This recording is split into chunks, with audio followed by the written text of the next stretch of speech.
trigger warning shit off.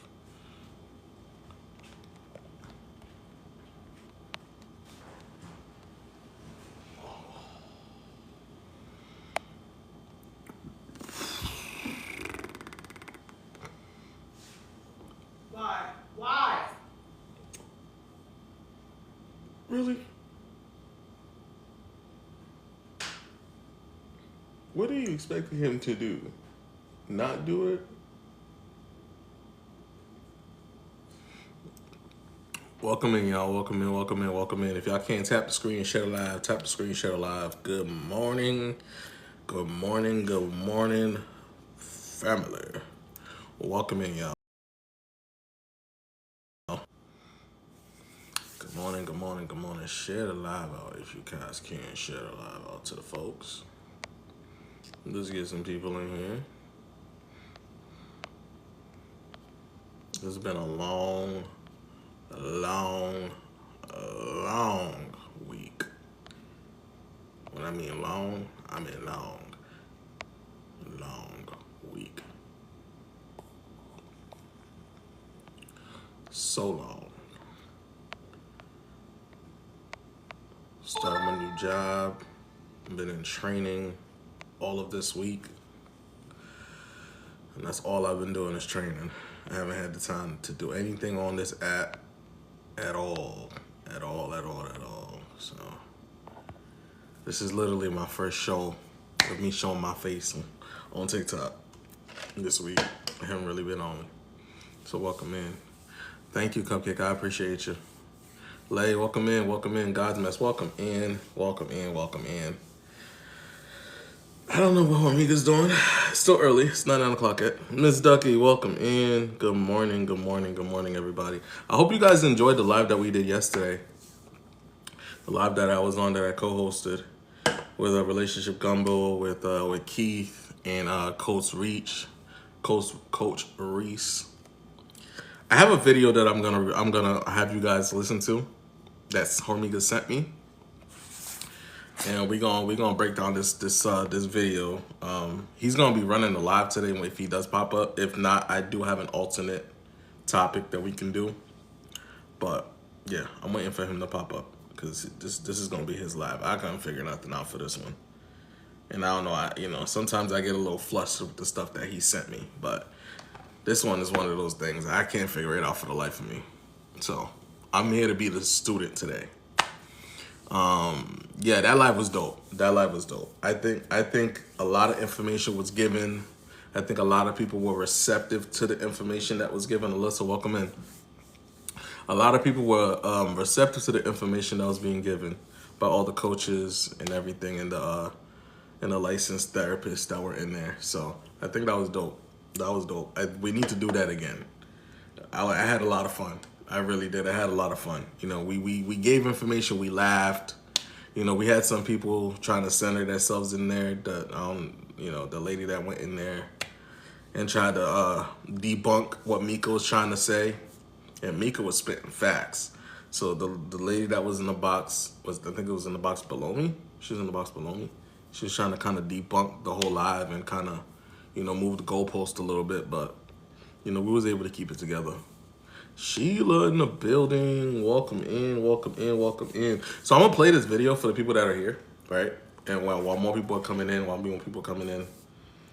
replay the video. But this is the video that he sent me.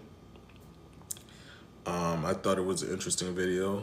Babe thought it was an interesting video. So we were like, let's see what we can come up with this one. So here we go. Hold on, put the volume up. I think it's funny that women show their love to their friends with compliments. I'll show you guys the video too, matter of fact. Well, men, we show.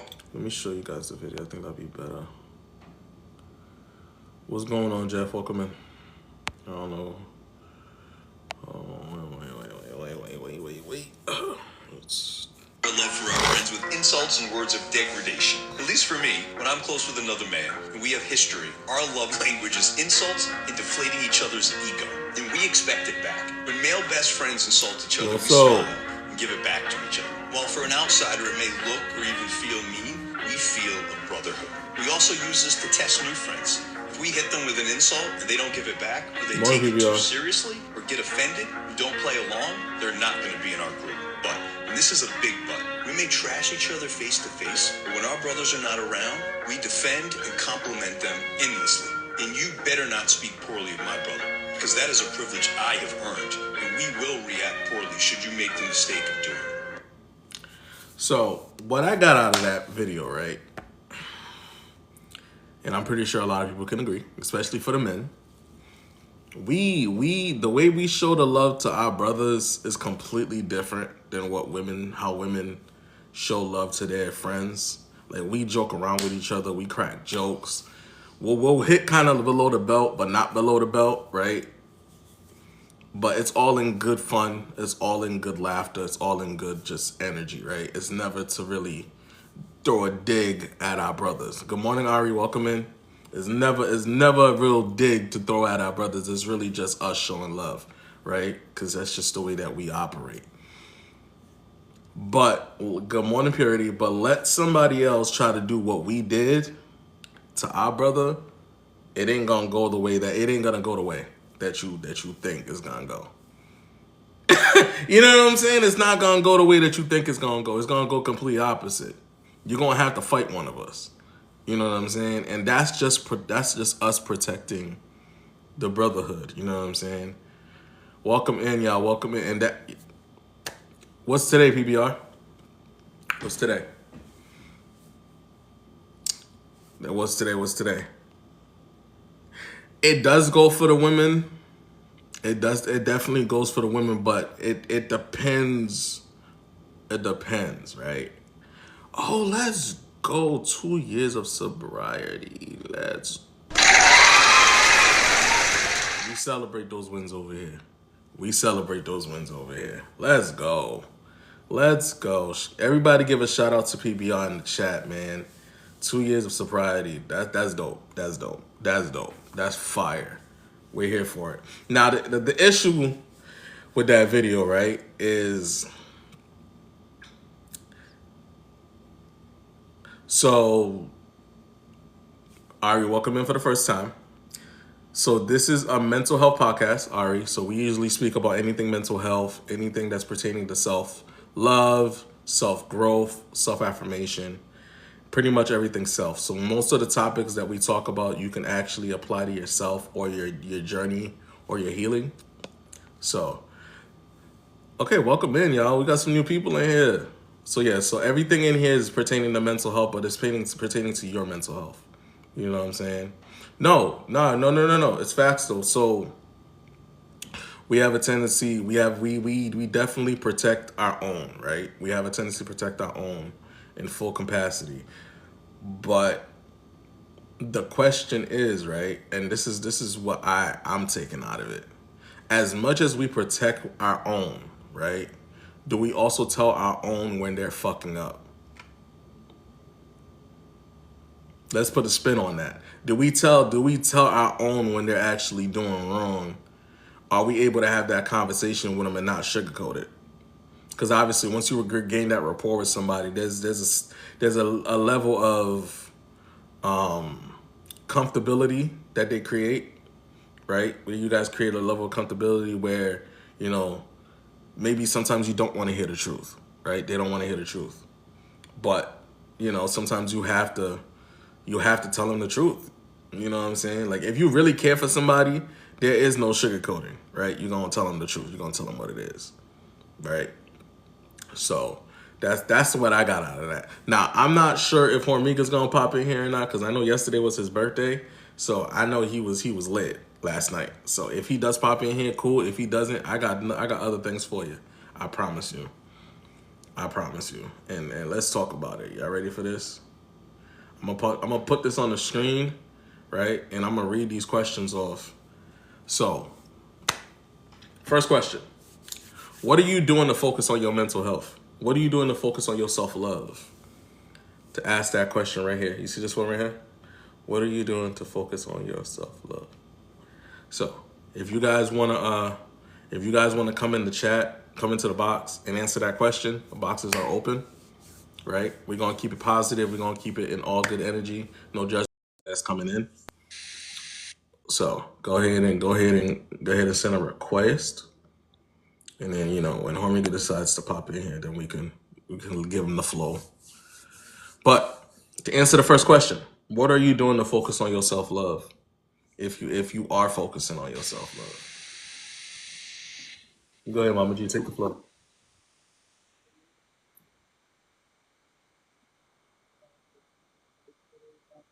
I can't hear you. You sound so muffled. Can anybody else hear her? I can't hear. No, I can't hear you, Mama G. You have to drop and come back. Welcome in, Ari, for the first time. How are you? Hi, can you hear me? Absolutely. Okay, so last year I went in for a just a simple minor surgical procedure, Mhm. and next thing I know, I woke up. I had been on life support. I also found out that I couldn't walk. Um, I am a nurse by profession, so everything just went away in the blink of an eye. So here it is a year later, and I'm still learning to walk. I've made some success. I've gone from a wheelchair to a walker, and sometimes with a cane slowly. I had a lot of anger. Um, I would just look at people walking and how easily they got out of a chair. And I was just so angry that they took that for granted. Right. And that slowed my growth. It Mm. stopped me from going to therapy. I just kind of gave up. And thankfully, I had really good friends. And the hospital that I went to had amazing follow up. Okay. And instead of just one day just sitting here wallowing, I happened to see this little plaque that said, if you don't see the sunshine, be the sunshine. Ooh, I like that. Yeah. And that is my motto, and it got me up out of that bed. Mm. And I focused on myself. I joined a meditation group to help me in the morning to get through my day. I have positive affirmations. I set a goal for myself. Yesterday, I may say I'm going to do 10 steps. Today, I'll do 15. And I've learned over the year that my greatest motivator has been myself. And if I slip, I'm the one responsible. I'm the one that's the cause of my bad day. So I no longer blame. Yes, I do have therapy once a week because I still do at times get angry Right. when, I'm in pain or I see someone casually walking or running. Those things I can't do. Right. And that my career is over. So I have to vent once a week, and I do that. Mm. But if it wasn't for me self motivating myself and remembering that motto and the therapy that I have once a month, and also my two fur babies, because in the beginning, the isolation was horrible, Right. because everybody's at work and working, and my apartment became like a tomb. I was in it all day by myself. And I got to the point I looked forward to therapy coming because that was the only communication that I had. Okay. So I've come a long way since then, and I know depression is very, very powerful. Yeah. And I know if I slack off one day, it's so easily to slip back into that depression. Mhm. So I directly in front of my bed, I have a sign that has that motto on it, and I have a sign that says, "You will make your day. you determine your day and your outcome. Mm, And what's your goal for today? right. And that's how I get through. I love it. And you got to celebrate your wins, big or small. I tell people tell that all the time. You got to celebrate the Absolutely. small ones. You got to celebrate the big ones.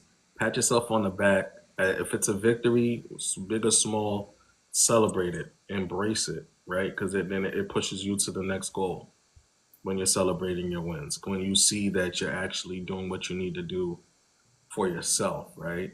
Because this is what we're here for. On this platform, we may talk about things that are generalized, but we're trying to apply it to us. But when we're here, right? Because that's who we go. Nobody loves us more than we love us. So we gotta apply it to ourselves when we're talking about anything on here. Right. The So only thing I haven't that got past is it's still a secret. The only people that know are my family and two of my best friends. I kind of like disappeared. Everyone says, "What happened to Ari? What happened to Ari? Where's she been?" Because I'm too ashamed or embarrassed to let them know or see me that I can't walk and do the things that I used to do because I was so outgoing and travel, and right. it's just difficult. And a close friend of mine died a couple of weeks ago, and I couldn't even go to the funeral because I didn't want people To to see see you that. the way that you Oh are. my, oh my God! Look what happened to her. I just couldn't do it. I So the tried. I got dressed, and my best friend came, and I told her, "You go. I can't do it." So no one knows. Two of my friends, they've kept my secret. She said that people ask about me all the time. You know, you disappeared from work. What happened? So they don't say anything, and I just haven't said anything. I just can't get past that. I can't. I'm not ready to say anything, and it's been a year. so what I'm gonna say is there is no time frame on these things, right? There's no time frame on these things. The people that are there for you, that want to be there for you, that's gonna support you, will be there for you. There's really no way around it, right? If they know your situation and they truly care for you and not the situation itself, they just care for you as a human, as a person, then no matter what your circumstances are, they're gonna be there to support you. You know what I'm saying? And that's just how it is. It's just the truth. Now there is gonna be people that might give you some pushback, that might act like they care, but they really don't. Once you weed those people out and you hold on to the people that really truly support you, things will get better. You gotta embrace the fact that you're still here. Embrace it as much as you possibly can. I know everything is not as easy, even though it's easy to be said, but it's not easy to be done, but it's doable. You know what I'm saying? It's definitely doable. It's definitely possible. I've seen people come out the most traumatic situations and be able to live their life the best way that they know how, and try to get back to the version of themselves in the situation that they're in, right? So I'm gonna manifest that for you. I'm Thank gonna you. manifest that for you, that you get back to who you are, who you was before all of this transpired. And I know that you can do it. You know what I'm saying? You've been doing the work. So I know you're gonna get to that point. You're gonna get to Thank that point. you. You gotta give yourself some grace. Thank Mama you. G, you're welcome. Hear me Go ahead. now? Yeah, we can hear you now. Okay, just making sure. Mhm. So for the first one, I'm starting to, set boundaries, stick to those boundaries, What's that mean? treat myself a little bit, do for myself a little bit more and stick to if it's no, it's no. And just trying to, love on myself a little bit more. Look in the mirror, give myself affirmations, etc., etc. Reading your book because it helps with my mental health. So, and it, guides me in certain ways. Everything takes work, man. Everything takes time. I need everybody to understand that the process of you getting back to who you are is not it's not a race. There's no race to it. Marathon. You got to take your time. You trying to force? Don't try to force the process. Don't try to push it too hard. You know what I'm saying? Everybody's process is has different durations, right? Some people can get better sooner. Some people take a little bit more time, depending on their situation or what they've dealt with in life. You have to give yourself grace. You got to give yourself time. Trying to push your healing, your process based on other people around you, it doesn't work because everybody's situation is different, right? And some people won't understand what you are going through, and that's okay. That's okay. They're not. That's not their job to understand what you're going through. What their job is to support you in what you're doing. As long as they see that you're doing good for yourself and you're trying to be the better version of yourself, they will be there to support you. But don't try to ever force somebody to try to understand what you're going through. Because if they're sitting with you, they'll eventually catch on to what's going on. But that's if they're really there to support you. Don't ever try to push somebody to support what's going on with you. Always just let it be organic. You know what I'm saying? Let it just happen organically. And it will happen if you manifest it in a positive way. But when you're trying to force things, don't try to force it. Just let it happen. Like, honestly, just truly let it happen. So the second question, let me flip my camera real quick so you guys can see the questions. Where are you on your journey of healing, and there is what journey? Yeah, where are you on your journey of healing? So anybody can come in the boxes. The boxes are open, guys. If you guys want to come in the boxes. So whoever wants to take the floor first, go for it. Um, I'm getting there. I've taken steps within the last, few months to, heal myself or try to heal myself from the things I've gone through recently and in life. Um, the only step that I'm not avoiding, but it's not like exactly the right time is going to a therapist or trying a therapist for the simple fact that things going on in life right now Right, don't give me, an allotted time to actually make time. right. So yeah. I can understand that. Ari, go for it whenever you're ready. Where are you on your journey of healing? Um, I guess I would say I'm halfway there. I don't think I'm fully there because, like I said, I'm still keeping it a secret. Right, Um, I'm halfway there because I've got a therapist, and what I wanted to say to her, since I can't get out and go, my therapist is virtual. You could do virtual therapy for an hour that you can grab out of your day. That's how I do my welcome therapy. you out. So I continue with my therapist. I don't miss. I keep all of my doctor's appointments. I go to aquatic therapy. Actually, I enjoy that 'cause that's the only time I get to stand upright is in the water. Um, I haven't, like I said, I'm still working of letting people in my circle to let them know. I think that's going to be a long way down the road. But as long as I'm focusing on the therapy, going to my doctor's appointments, and aquatic therapy, I practice in my apartment with the stairs and walking a couple times during the day. And I come to terms with it. I don't get as angry as I did before when I see people living their lives and just going about their days doing, walking and sitting and whatever. Um, I don't focus so much on that. I focus on me doing what I need to do. And I've come to terms with the fact that I may never walk normal again, but the fact that I can walk a little, and it may not, I may can't stand an hour, but I can stand 10 minutes more than I could Right. 6 months ago. Yeah. So I take day by day. So That's the biggest issue, that it'll ever be 100%. And I don't know where it stands as far as career. I mean, there's a lot of things I can do in nursing that doesn't require walking. Right.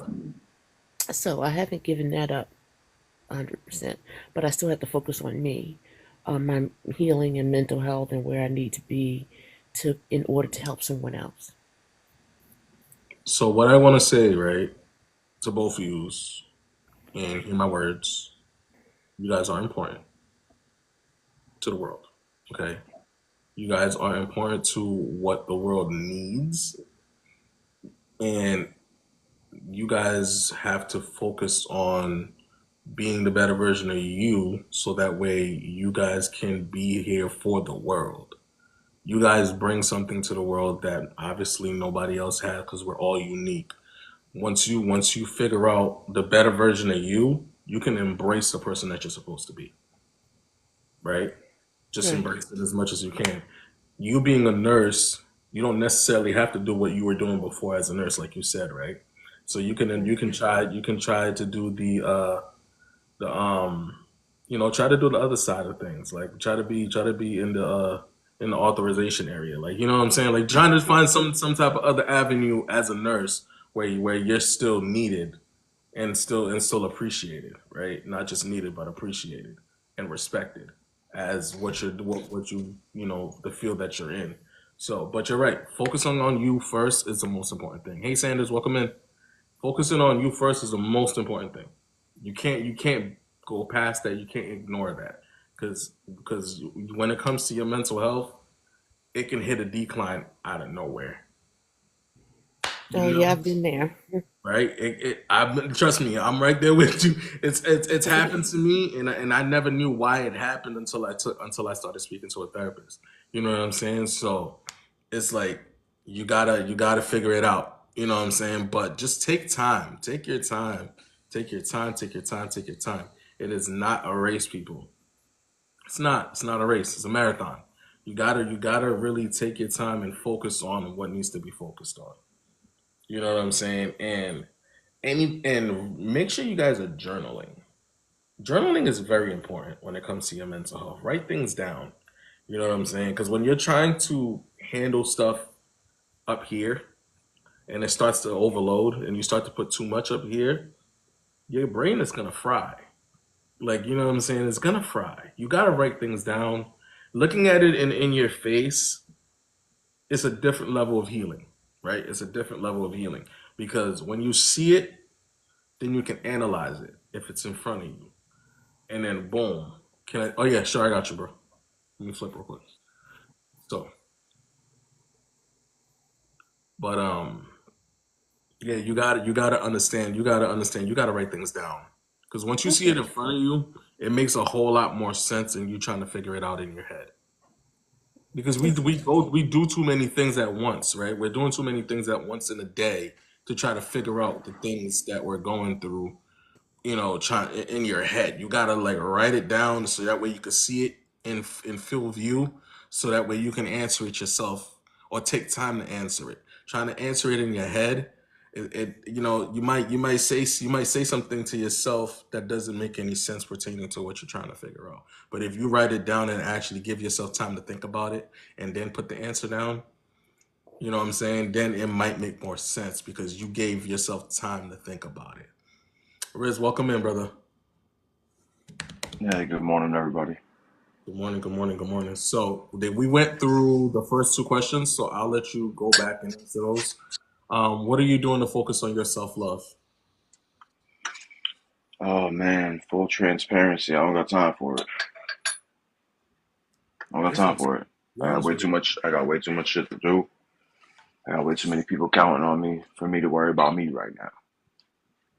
Put me on the back burner because that's what the times are calling for.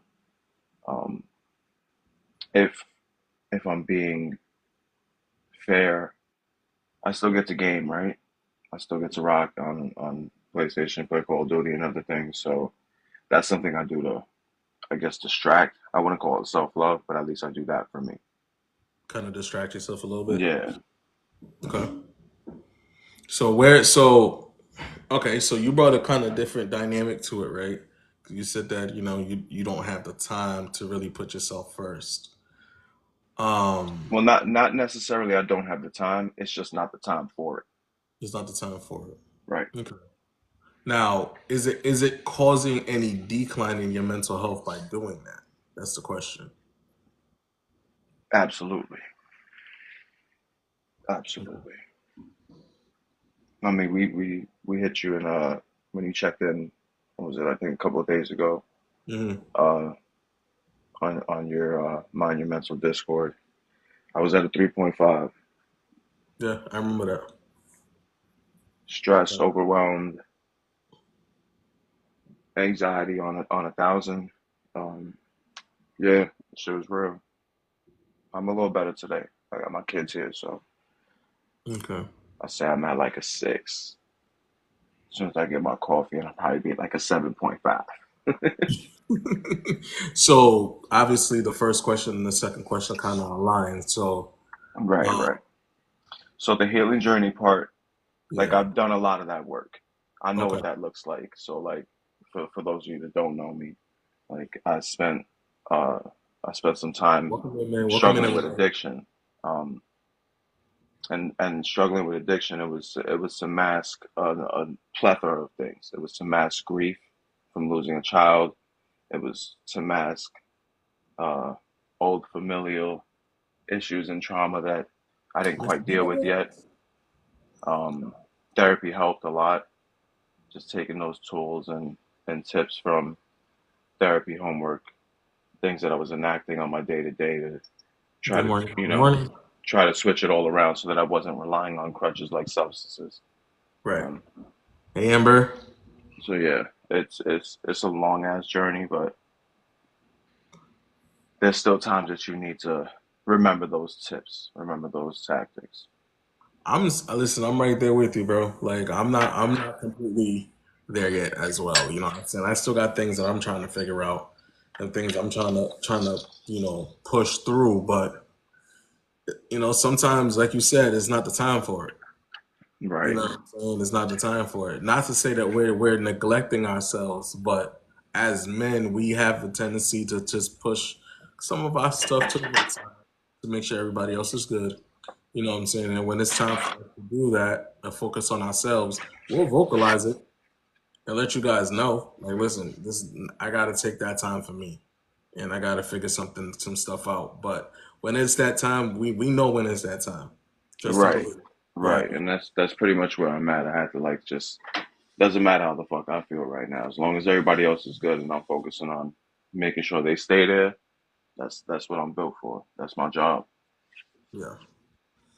So the last one is going to be a difficult one for a lot of people, right? I know this might be a little trigger, so this might be a little bit trigger for everybody for the last question. So, where do you understand where your triggers come from? Hmm. Do you understand where your triggers and your trauma come from? That's probably the most difficult question for most people to answer. And if you can answer it, I appreciate you if you can answer it and respect the fact that you can answer it. But if you can't, don't feel like you can't. Don't feel like you have to. You know what I'm saying? Don't feel like you have to if you can't. I That got you. it's not an easy question. So you're It's not saying where do a you easy do you question. understand where your triggers and traumas come from? Yeah, you can come up. You can come up. Of course, Miss Harris. Why are you asking that question, girl? Come on up. Absolutely. I think the only thing that I get really triggered by is failing Okay, talk and about that a little bit. and recognizing where it stems from is from my pops passing so early in his life. Mm. Like Okay. like growing up, not that I resented him, because obviously when you get sick and age is serious, so it's not nothing he could have worked his way through, or not like he neglected his health and just let it go. It just that that unfortunately unalives you at a rapid rate. Yeah, Um, absolutely. And that which, and we're talking back in the '90s when there wasn't any research for it, when there wasn't any powerful drugs for it. There wasn't much resources. Sloan, welcome Right, in. right. So I always felt in a way that he failed. You know what I mean? Like he didn't take care of himself well enough, or didn't do things well enough to avoid something like that. And I'm terrified of that. So let me ask you this question because I kind of feel like do you feel like the reason why you feel that way is because you miss him? No, no. So I got through all that a long time ago. Like all the stages of grief passed. Like Cole, welcome in. at this point, I'm just out here trying to make him proud. Like there's really nothing to miss because I don't remember the relationship. I was too young for it, right? So like Right. there wouldn't be like a song or a place I went to that would click that feeling for me. Like, oh my God, Let's my get you dad, welcome in. right? Right. Um, yeah. So not really. Okay. I respect that, bro. I respect that, bro. No. Listen, if you go ahead and answer. If you want to answer, go ahead for it, and then I'll let Miss Harris go. I'm gonna say my childhood, but I respectfully would not like to go down that rabbit hole right now because I'm still, Figuring it out. healed through that. So yeah. It's a rabbit hole, man. I tell people that once you open that door, you can't close it. Like once you open that door that's below the surface, like I use the thought process of it's a red door, right? Well, that's the door that usually nobody wants to touch because there's always some nonsense behind it, and it's searing hot. Like the knob is searing hot. You touch it when you're not ready, you're gonna burn your hand. You're gonna get like third degree burn on your hand. You know what I'm saying? Because you're not ready to even go down that rabbit hole. So if you're not ready to go down that rabbit hole, that is okay. That is okay. Do not go down that rabbit hole if you are not ready. Focus on what you need to focus on first. Welcome in, sis. Welcome in, welcome in, welcome Good in. morning, morning, morning. Good How are morning. you? Hold on, let me grab my glasses and I'm about to put my camera up. Give me 1 second. I got you. It's going, yeah, Sloan, you're absolutely right. You gotta put something on there. You gotta put something on there. Don't put nothing, no, don't put no silly putty though. Silly putty, it falls apart. So like you gotta put something that's really gonna, hold that together. You know what I'm saying? Good morning, y'all. Good morning. So it's Good only morning. 6:30 here, so I still got my pajamas. Don't judge me, judge somebody I'm not else. judging you. I'm not judging. But good morning, everybody. Thank you for Good letting me morning. come up. I don't like to interrupt the room unless I get permission to do so, but I'm a teacher, so that's why I always ask first. That's why I love that you come up here because you got a different perspective that you can give. So I do actually. See, I'm gonna say this. Every trigger we grow through, I'm gonna say grow through because our healing process is going to be a forever continuous thing. You're never going to hit a one point and be like, oh, I'm healed, period. No, it doesn't work that's that way. never going to end. Right. It's never going to end because in a new season of your life, a new trigger is going to arrive, and now you have to fix another trigger. So, but there's roots to every trigger you grow through. There's always going to be a trigger. Because look at it this way. When we were younger, you got grandparents and you got your parents and you got you. But look at it as if you have a glass full of traumas, right? Then that's poured into the next person. You got your grandparents pouring it into whatever traumas they went through, pouring it into my parents, and then it's poured into me because that's all they know. See, back then they didn't work on mental stability. They didn't work on understanding, okay, let me make sure my mental, physical, emotional, spiritual, all of that is on a stronger foundation. They didn't care about that. Right. You know what they taught us? I'm sure most of us are all the same age. Survival tactics. There's a half of this world is still working on surviving. Yeah. They're not No, worried about what they conquered anymore. See, but that's the thing. You can never get rid of a trigger. You Lovely, can welcome never in. fix a trigger or whatever the case may be until you change your perspective of what that trigger is bringing you. Either it's going to be a tool or it's going to be a step stool, period, point blank. No, So that's facts. because there is a root that you're working with, you now have a choice. Thank you. You have a choice now in everything you do. Your choice is either, you know what? Let me face these triggers because that's the only way I'm going to be okay. I have to face these fires, even when we don't want to. But in order to understand the fire, I have to learn how to walk through it. I won't know how much is hot. Think about the statement back then when we were younger. Oh, don't touch that stove, it's gonna be hot. But our asses still touched it. We still touched it because we needed to know, we needed to experience it. Right. You can't say, oh, I'm over this trigger now. You'll never know if you're over something until it actually happens. Unless you continue to grow through it. You get what? Yeah. And I keep saying grow through it because I've changed my perspective of the traumas that was given to me. Yeah. We didn't have a choice. We didn't have a choice. With a lot of the traumas that we've dealt with were They passed gave us the book that they created. Okay? So we took it. We might not have read it, but society gave it to us, and we was just like, okay, cool. Let's roll with it. Until we realized.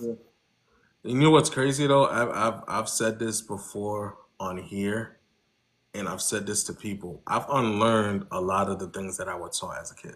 And that's so pause on that. That word unlearn is everything. See, we spent time trying to use the same tools for our nowadays. Yeah. Let me say that again. We continue to use the same tools for our nowadays. Baby, we can't use those tools anymore. They don't work for today. No. They only worked then because that's all they had, but they never took the time to work on it. Therapy was not a thing. Let's keep it real, especially among minorities. Have you noticed? Ooh, we crazy. Have you noticed? Let's use an example, right? Especially for the generation that we're in and the ones before us, right? We tell our family or our parents we're going to therapy. What you going to therapy for? What you got going on with your life so bad that you? What I'm saying? That's what you hear. That's what you're told. If you tell somebody in your family or somebody that I know you love from the older generation, right, that you're going to therapy. What are you going to therapy for? What you going through that's so bad that you gotta go to therapy for? Your life wasn't that bad. Because here the thing is, when you are used to the soil you are working with, you don't see nothing else. I learned a long time ago. Welcome in, y'all. A lot of people just looked at life one way. But if you just change, and I've said this plenty of times, but if you change your perspective just a little bit, you can take a different shot. See, life is not black and white. Sometimes it's gray. Sometimes it's just white. Sometimes it's just black. Whatever the case, but you just have to change the angle of the camera and take a different shot, allowing you to see something different. No, I'm not perfect at all. Far from that. But what I learned in life, in everything I do, I have a choice on what I want to feel, how I want to feel, what I want to do, who I want to do it with, period, point blank. This is why I'm so aligned to my energy, because at the end of the day, my peace is already protected. There's no way somebody can step in and be like, oh, let me snatch that for you. I'm sorry. I may be bruised a little bit here and there, but baby, you don't get that right. You have no power to even do that, because I've changed my mindset to allow myself. Damn, I grew through some crazy shit. The fact that I'm still on top of this mountain, knowing that I'm going to be looking at the beginning of a new mountain. This is why I always tell people every season requires a new level of who you are. Baby, we like for real. A new locked. Bro, how you doing? From the game, I don't do games, but you know what I mean. Like, you gotta be a new version of who you are. You gotta level up. A new season that's about to be created. And you know what? I posted a video a while back, right? And it said It's okay. It's okay to not understand the new version of you because it's never been here before. Yep. When I heard that, it gave me such a different perspective. And Of that's good though. like, cause it's like you like just to hear those words, and it wasn't even a lot. It was just the energy behind the saying. I'm just like, everybody needs to hear this. Exactly. Like, But that's the everybody. thing though. We sit here and we think we got it all figured out. Mama Gia is a whole mama.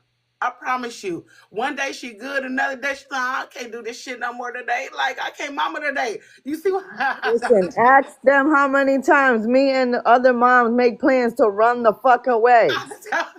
Like we make plans to run away on That's a real every other day basis. Like these kids be kidding. because Like, adulting is yo. already ghetto, okay? But then you gotta raise little adults that want to be adults, but they really not adults, but they about that life, but not really about that life. Like, come on, listen. Yeah, it's a lot. I deal with kids, Mama G. So I want to ask you these questions right here, right? Because I know you came in on the last one. The first one is, what are you doing to focus on your self love, and where are you on your journey of healing? What am I doing to focus on self love? I think I'm trying to be consistent with the things that I love doing. I think that's the hardest thing because I spend a lot of time doing working and working, and I'm working on getting back to reading. So I'm on a book now. I'm not recommending the book because the book is trash, but I'm gonna see it through, my boy. Um, I love it. I'm here for it. I'm here for it. but that's what I'm doing right now. On my healing journey, um, grief. I never experienced it before.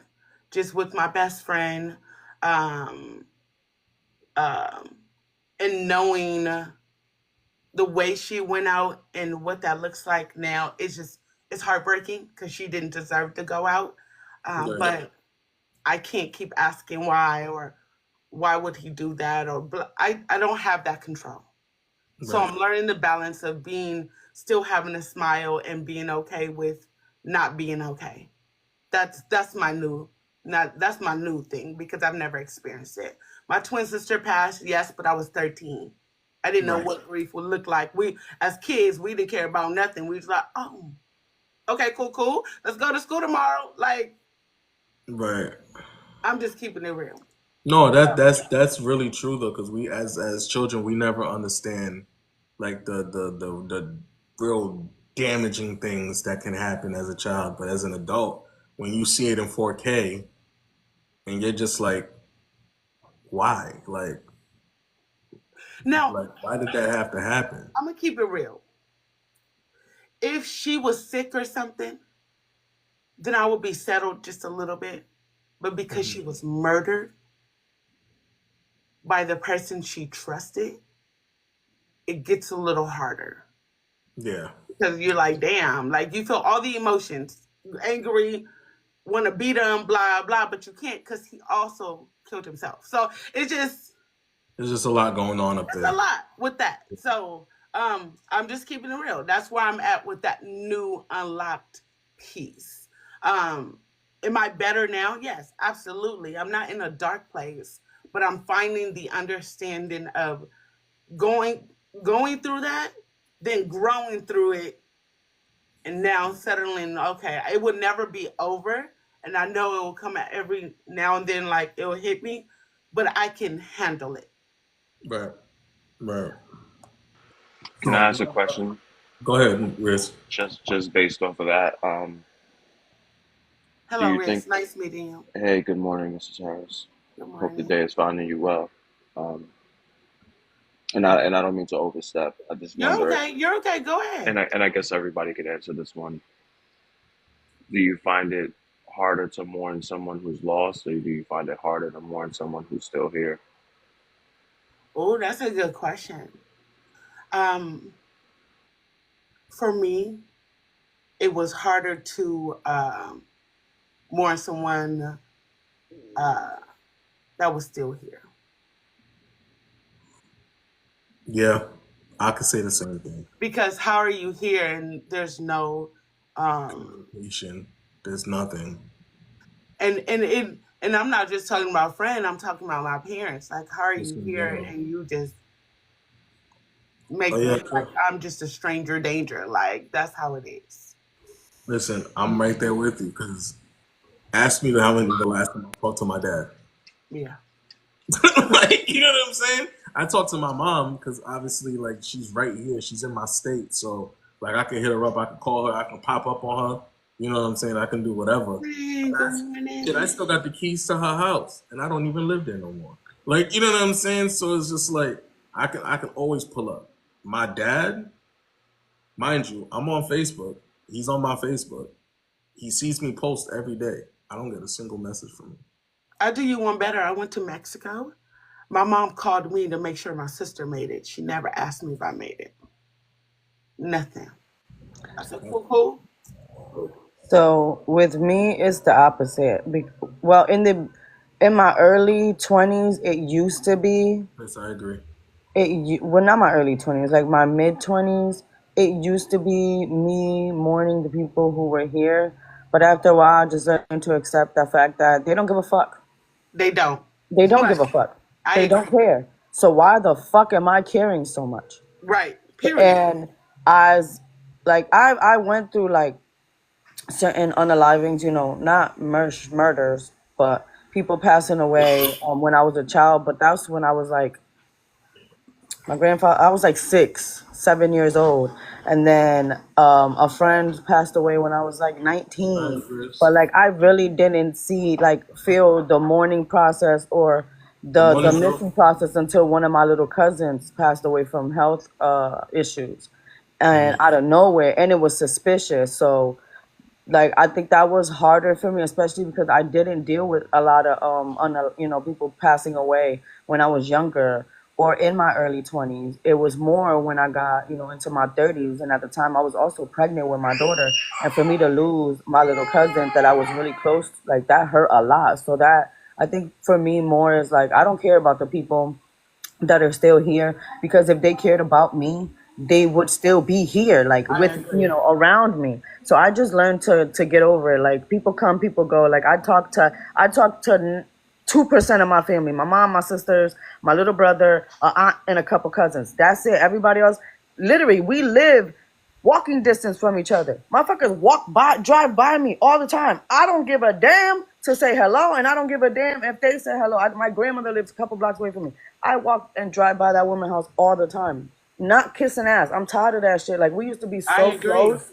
We Yeah. used to be so close as kids. I don't know what the hell happened when I became an adult that now we're like enemies to each other. But stay the fuck over there, cause you're not about Oh, got to. You're time. not, Right. No, I yeah, and feel you're you. not gonna do that to my children. Right. Like that I think affected me a lot in my early 20s. So for you to think that you're now gonna do that to my kids, you got me messed up. I'm gonna go to jail, and I'm gonna be the new Big Bertha, except for I'm not taking no cat. I'm just taking commissary money, so I Okay. can. Like I'm just saying, I think 'cause the ain't issue no that we way. have, Like I think the issue that we have is we put family on too high of a pedestal. We do. Oh my You know what I'm God. saying? And I stopped doing that a long time ago Me facts, too. Me too. because same. my mom asked me this question the other day. She's like, "Have you spoken to your brother?" I said, "I don't have a reason to speak to my brother." I said that there's no reason for me and him to talk. That's not saying I don't love my brother. I love my brother very much, but me and him are not the same person. Like Good. we like the Not the things same. that I think about and the things that I view. He does the complete opposite. Like Right. it's like the yin and yang type of effect, right? Like the good and bad. Like the things that he think about, I just be looking at him like, what the fuck are you doing? Like Right. you know what I'm saying? Like why are You're you too thinking grown of for this. like this? Like, why is you doing Yeah, that? like you're supposed to be someone I look up to. I feel like I'm the op. I feel like I'm the one that everybody's looking up to in the family because of the things that I've been doing. Like you're supposed to be the one that everybody looks up to and ask questions and all these things. I can't ask you no questions because the things that you're doing, I don't want to be a part of. Like you know what I'm saying? I want Right. nothing to do Right. with it. Like so, it's just like it's hard. Like you know what I'm saying? Like especially me being the middle child. And then I have to sit there and I have to observe. everything that's going on and make a decision whether I want to be a part of it or not, I shouldn't have to do that. You know what I'm saying? As the middle child, I shouldn't be the one that has to be the bigger person all the time, or I have to be the conscious person to tell you, well, you're doing this, but it doesn't seem right, and then I gotta let you know what you're doing. It's a little half cocked. You know what I'm saying? Because as you being as old as you are, you shouldn't be doing these things, but it's like it feels weird, right? It feels weird. You're supposed to be teaching me as the head of the house, as the head of the family, because you are the oldest. You're supposed to be teaching me on life, and I can't even come to you and ask you these questions. I already can't come to my father and ask him these questions. So you would think you'd be the one that I can come to and ask questions. You get what I'm saying? And I can't do that. So I got you, Kiwi. 1 second. So when I asked, did it flip? No, it didn't flip. Okay. So when my mother called me one day and she was just frustrated, right? Altogether, just frustrated. And I had to tell her, listen, I said, when it comes to them, my sister and my brother, I said, I'm not doing anything when it comes to that. It's not my job. I have nothing to do with it. As much as I love my siblings, and I love my siblings very much, I'm not forcing myself or putting anything extra on myself, knowing that I got so much more that I'm trying to do. I'm not doing that. I focus on my kids, I focus on my relationship, and I focus on my mother. That's it. But everything else is not my responsibility. I'm sorry. I was like, I'm not doing it. As many times as I talk to my siblings, right, about the things that they're doing or they're going through, and I try to give them different insights on what I do. Because if I can do it for strangers on the internet, why can't I do it for my family, right? You get what I'm saying? So if I'm trying to do that for you guys, and you guys see what I'm doing, because I'm on TikTok, I'm on the app, I'm on social media. You guys, it's not like you guys can't see what I'm doing because you guys view my shit all the time, but you guys don't take the information that I'm giving you. I can't do nothing about that. I can't control that. That's not my decision. I can't do it after that. Once I've given the information and I try to understand where you're at and try to give you a different insight, I can't do nothing for you. I'm sorry. I just can't do it. I'm not gonna stress myself out. You And want that's to just know me. when the switch hit for me? So the switch hit for me when I was in my 30s and my little cousin passed away, right? Our family was already in disarray, and we all decided to bury the hatchet and go back to being a family and supporting and loving each other. Not Right. even, not even 2 months later, my other little cousin has a birthday. I have twin cousins. They have their birthday/graduation party. My aunt, well, the lady that's related to my mama, hold on, Delilah, give me a second, I'll be right there. Um, she decides to get superly intoxicated, and mind you, my cousins are now like in their 20s, and I get the fact that certain people still, consider their nieces and nephews youngins, and don't like to have Appreciate you, my that. brother. They feel like if you cuss around them or to them, like even in a playful manner, it's disrespect. Right. But the significant person that's related to my mama does not treat us, aka her nieces and nephews, like nieces and nephews. Treat us like we're her friends, right? So Mm. everybody talks to her a certain way Honey. because she's like, well, she was like the favorite cool aunt that you could hang, smoke, drink, etc. with. So my little cousin, on some jokeful, playful-ish, like thought my aunt was pulling off, and she was like, "Oh, I know you not leaving without telling me goodbye, B." Instantly, when I tell you in the snap of a dime, my aunt tweaked the fuck out. Like there was like this big argument. Mind you, she was my ride. I was also still pregnant with my child. No, yeah, no, I'm lying. I had just given birth to her a little while ago. But like when I tell you, instantly she just started causing all types of problems and dramas, and I seen the demise coming. So I told everybody, don't call me, don't text me when it comes to, oh, let's get together as a family. This is not a family.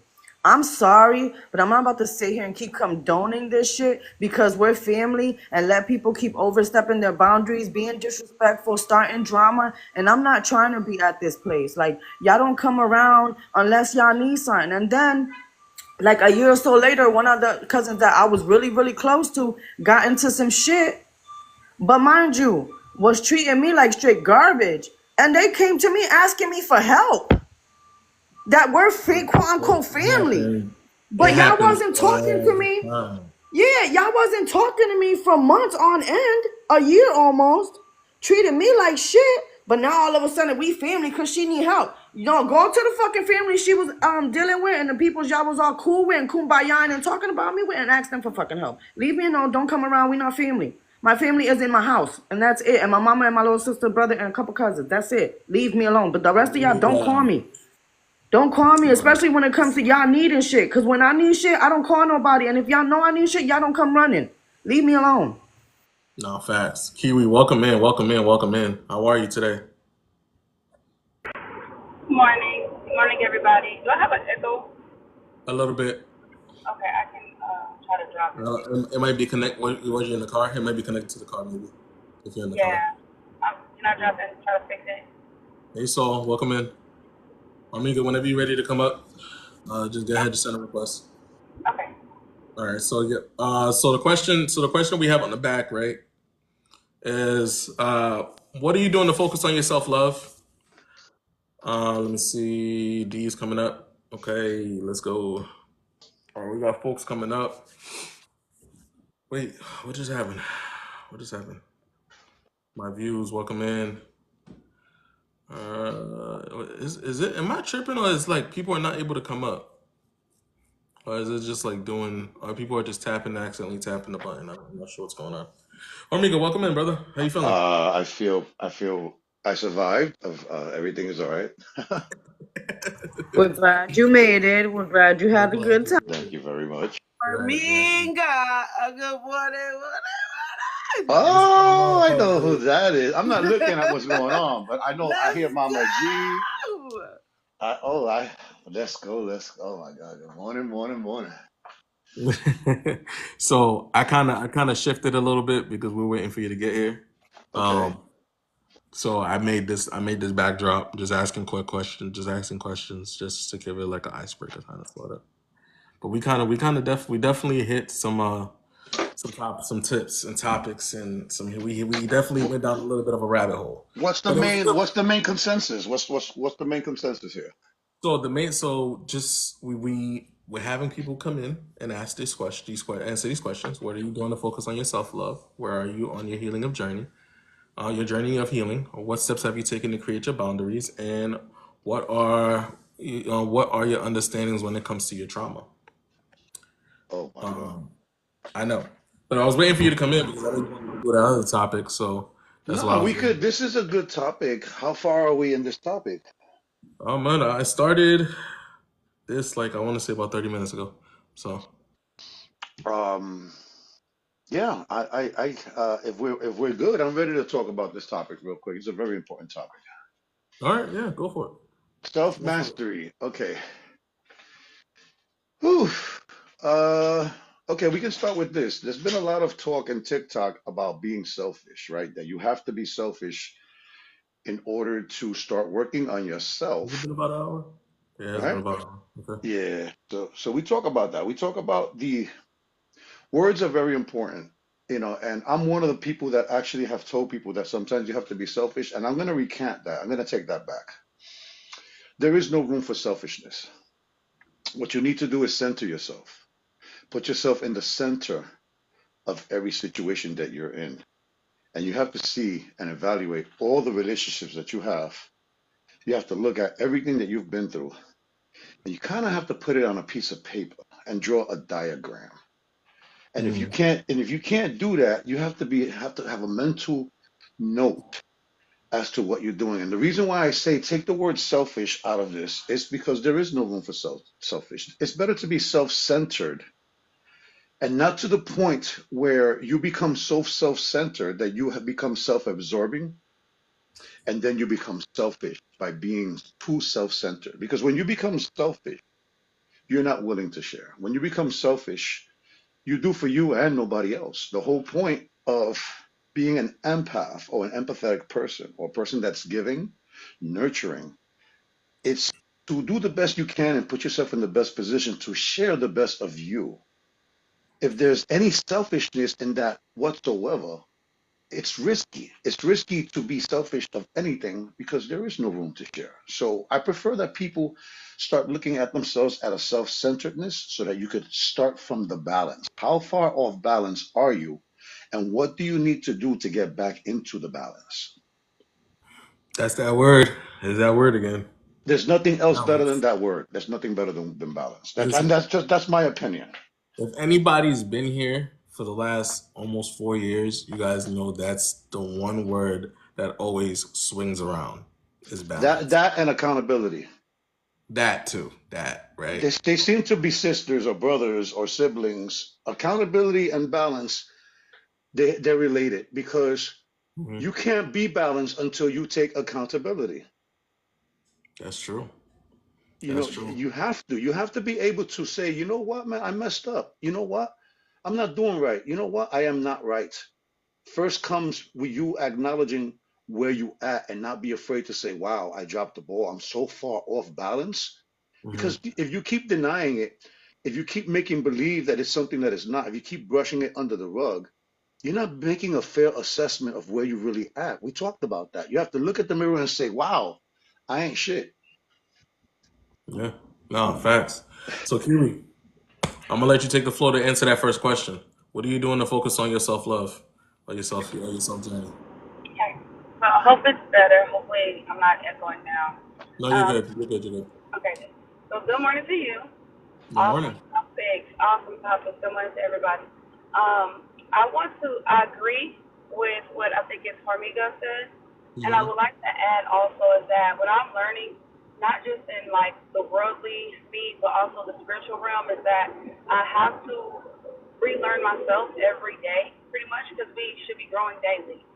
Right. So what I have learned is that I have to be self-centered in giving back to myself financially, putting something away for myself, making sure that mentally I am okay.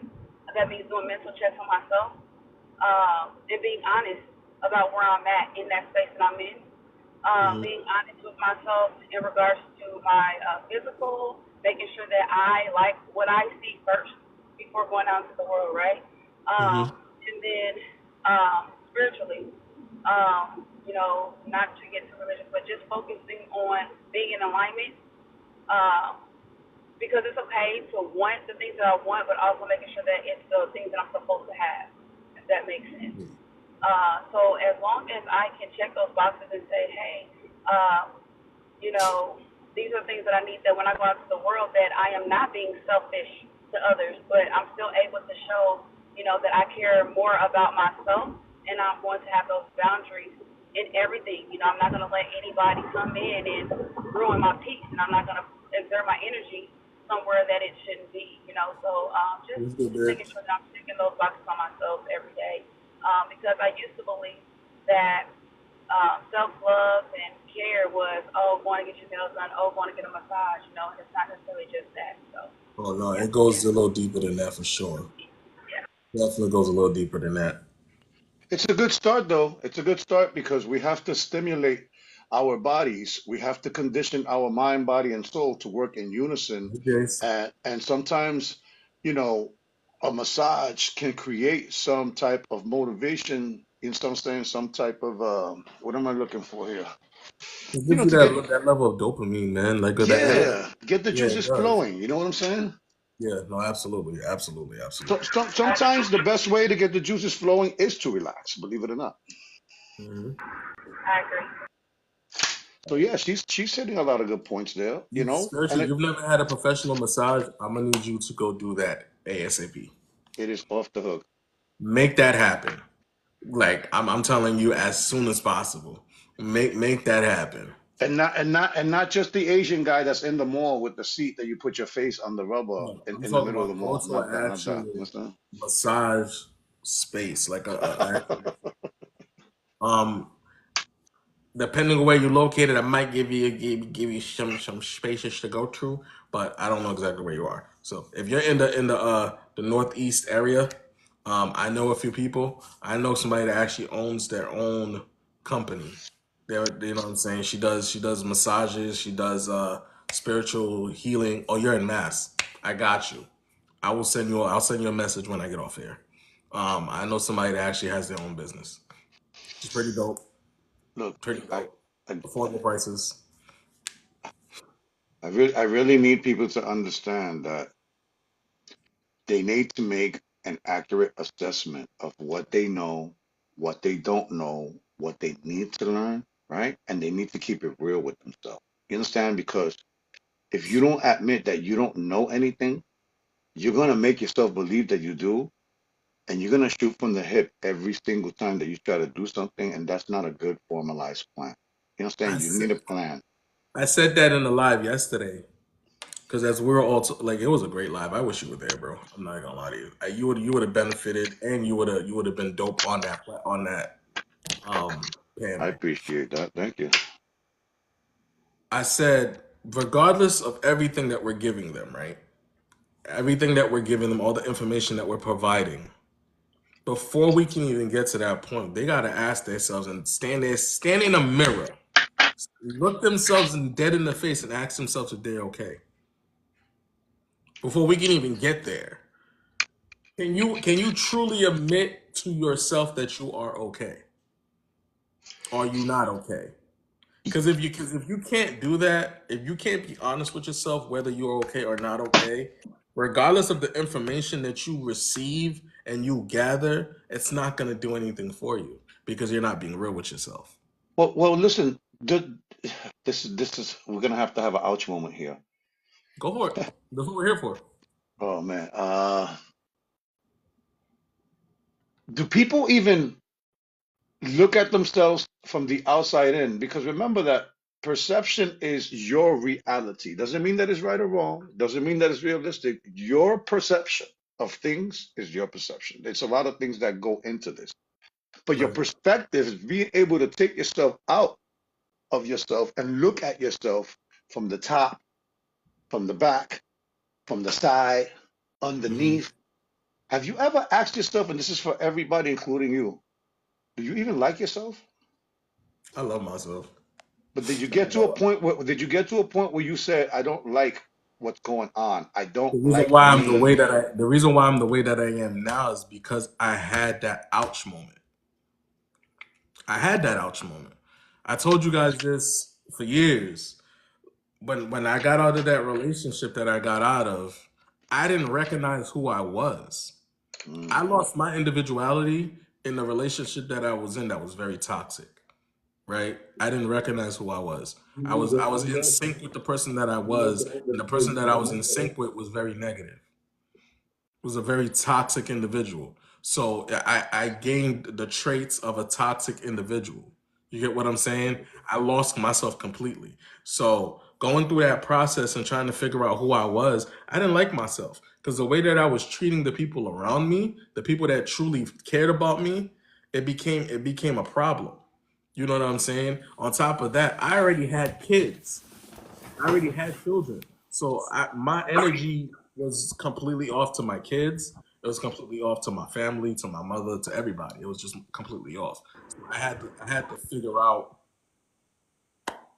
who I was. So in order for me to figure out who I was, I had to completely isolate myself from everybody. You know what I'm saying? Because the Did you person meet that your I gave, the did, person did, that I gave was not who I was. did you meet your persona? Did you introduce yourself to your persona? I forgot to tell you about this. I've been trying to tell you this for weeks. Have you met your persona? Have I met my persona? I would say after all the work, yes. I think the persona that I show now is who I really am. Right. I think they work hand in hand. They're not, it's not something different. Like it's like the person that you see here and the way that I articulate myself here is the same way I articulate myself everywhere. Right. Like you get what I'm saying? So it's like there's no difference now. Now that I've unlocked and I'm not shying away from the person that I should be, everything works hand in hand. Absolutely. So if anybody else in the box want to answer those questions that he has, go for it. Um, I would like to add on to with Hermika. I don't think that we are understanding perspective as much as we should, and I don't think that in this generation that a lot of people understand. And correct me if I'm wrong. That we perceive truth based on how we experience the situation or the eyes in which we seen it, right? So when I've noticed that when I go on panels, I always address it with, this is, my experience. I can't speak for everybody because what I may feel like. She got a call. She was going on the right track. We only perceive that. Okay, I like that. We only perceive that in which we are in the vibration of. Ooh, Lord. Well, You're welcome, Jennifer. again, here's the thing. Perception is more of a skill than anything else, and it could be worked on. You see what I'm saying? People take for granted what perception is, and they don't do anything to advance it. They accept it instead of doing something to change it. You see, because your perspective and your perception, right, depends on experience. It depends on your environment. It depends on all the affluent things that have gotten through your life. But there has to come to a time where you question things and say, that's not right. Right. And you get that feeling that says, damn, I know everybody in my community, everybody in my household, everybody in my job does things in a certain way. But there's something wrong about that. There's something off about what. Now, when you start getting those feelings, you're on the right track because you're willing to say, I'm not going to go with the flow. Even though there's 10 people in a room and you're the only one that feels that something is wrong, that doesn't mean that you're not right. You understand what I'm saying? Like people are afraid to challenge the masses or the numbers because that's what social media is doing. They create trends. And if the trend is rocking and everybody else is doing it, then you really can't say nothing about me because I'm following what everybody else is doing. How the hell does that make sense? So, whew, so what I'm gonna say to that, right, is when you start being aware of things, when you start being more conscious of things around you, you will become a loner. Ooh. Okay, I just wanna put that out there, just because that's what's gonna happen when you start being conscious and aware of things and start seeing things not in just a one-track mind, but in a view of a third eye, right? When you start opening that third eye and the view of your third eye, you start seeing things in a way that will require you or put you in a space where you become a loner. You got to be strong. You got to be strong You got because to. people will attack you for the things that you don't agree with because it's the basic logic of thinking. The basic logic of thinking makes life easier for people because they're not choosing to how do I say it? They're not choosing to expand their mind. They can't see anything past what the basic is, right? But for the people, right. So for the people that are able to do so, that can see past the level of basic thinking, that can open up their third eye and see things in different views and perspectives, you're gonna be the problem. Because most people will not see it the way that you see it. And hold up. Do not expect your family and the closest people to you to accept your changes right away. Woo. We spoke about that when it comes to psychology, when it comes to getting therapy. We spoke about that earlier. You got to stop worrying about other people's opinion of you because they're not ready to accept what you're doing. This is all about you. That's why I say don't do the selfish thing. Do the self-centered thing. Self-center yourself. Center yourself to a point, but also know in advance before you start what this man is saying. These are the precursors. People are not going to accept your changes as fast as you're willing to display or accept them yourself.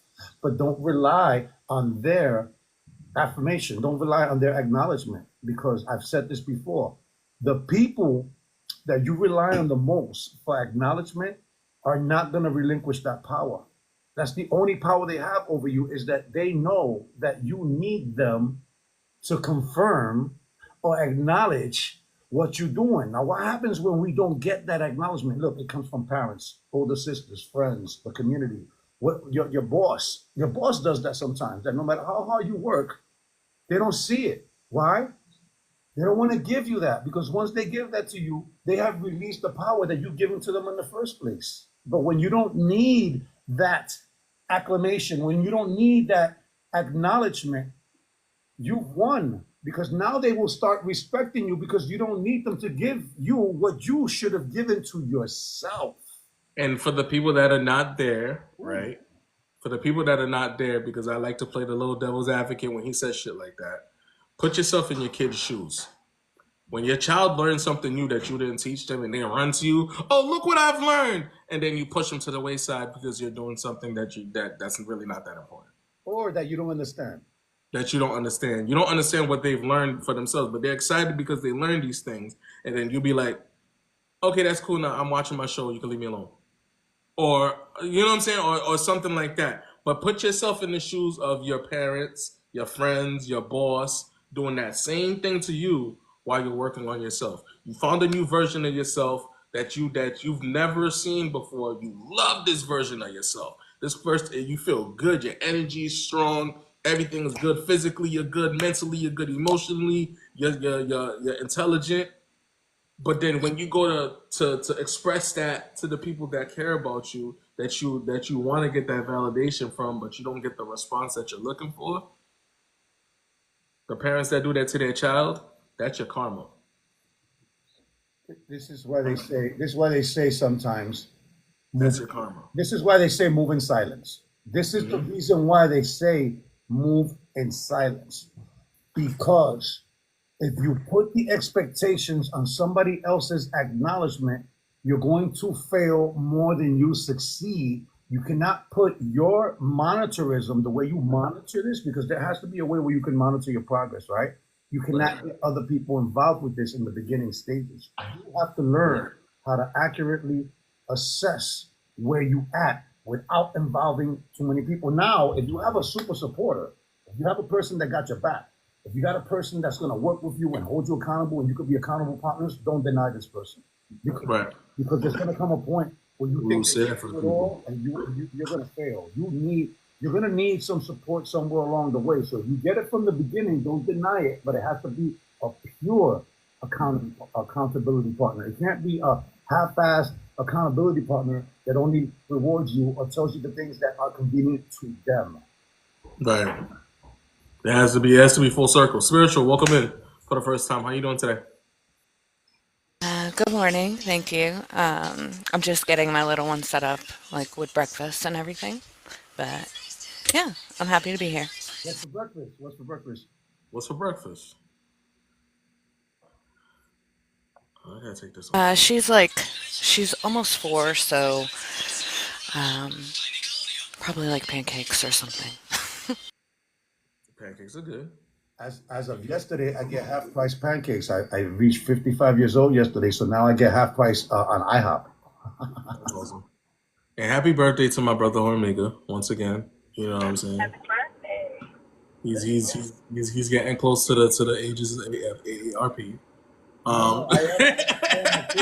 am officially AARP as of yesterday. You are officially the AARP. You know what I'm saying?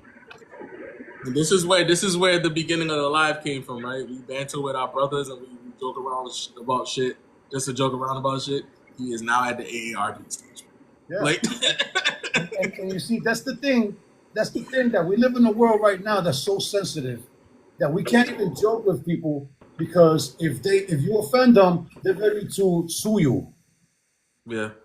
Like, I've seen lawsuits of people that were doing the dozens between each other. Now you went too far. You will hurt I'm not even exaggerating. There are people in court right now in litigation suing people for for joking too hard, for playing the dozens too hard. You know that thing that we do? Ah, you old, nah, ah, you fat. Oh, Defamation you is defamation of character. bro. I'm like, listen, this started with the whole hot coffee thing from McDonald's.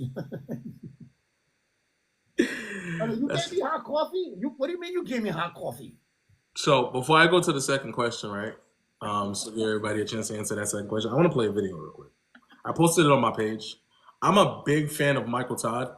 If you guys don't know the pastor Mike Todd, I'm a huge fan of Mike Todd. When I'm telling you, I watch his sermons as much as possible. When I have the chance, I go and watch his sermons. Yeah, go ahead. Go ahead, go ahead. That's the question before I watch the video. Okay. I had a question that I was trying to formulate the proper way, I guess, to ask. So just kind of bear with me. When it comes to self-love, okay, and I was trying to combine self-love with changing perspective, right? And I've listened to and had many conversations with people, and I'm starting to see that we're getting confused with choice and perspective. I guess I don't know if it's choice and perspective, where they're making a choice to handle situations one way based off of their lack of knowledge that your perspective can also change how you respond. And what I'm saying is how my question is, how do you help someone understand that you have total control on how you react?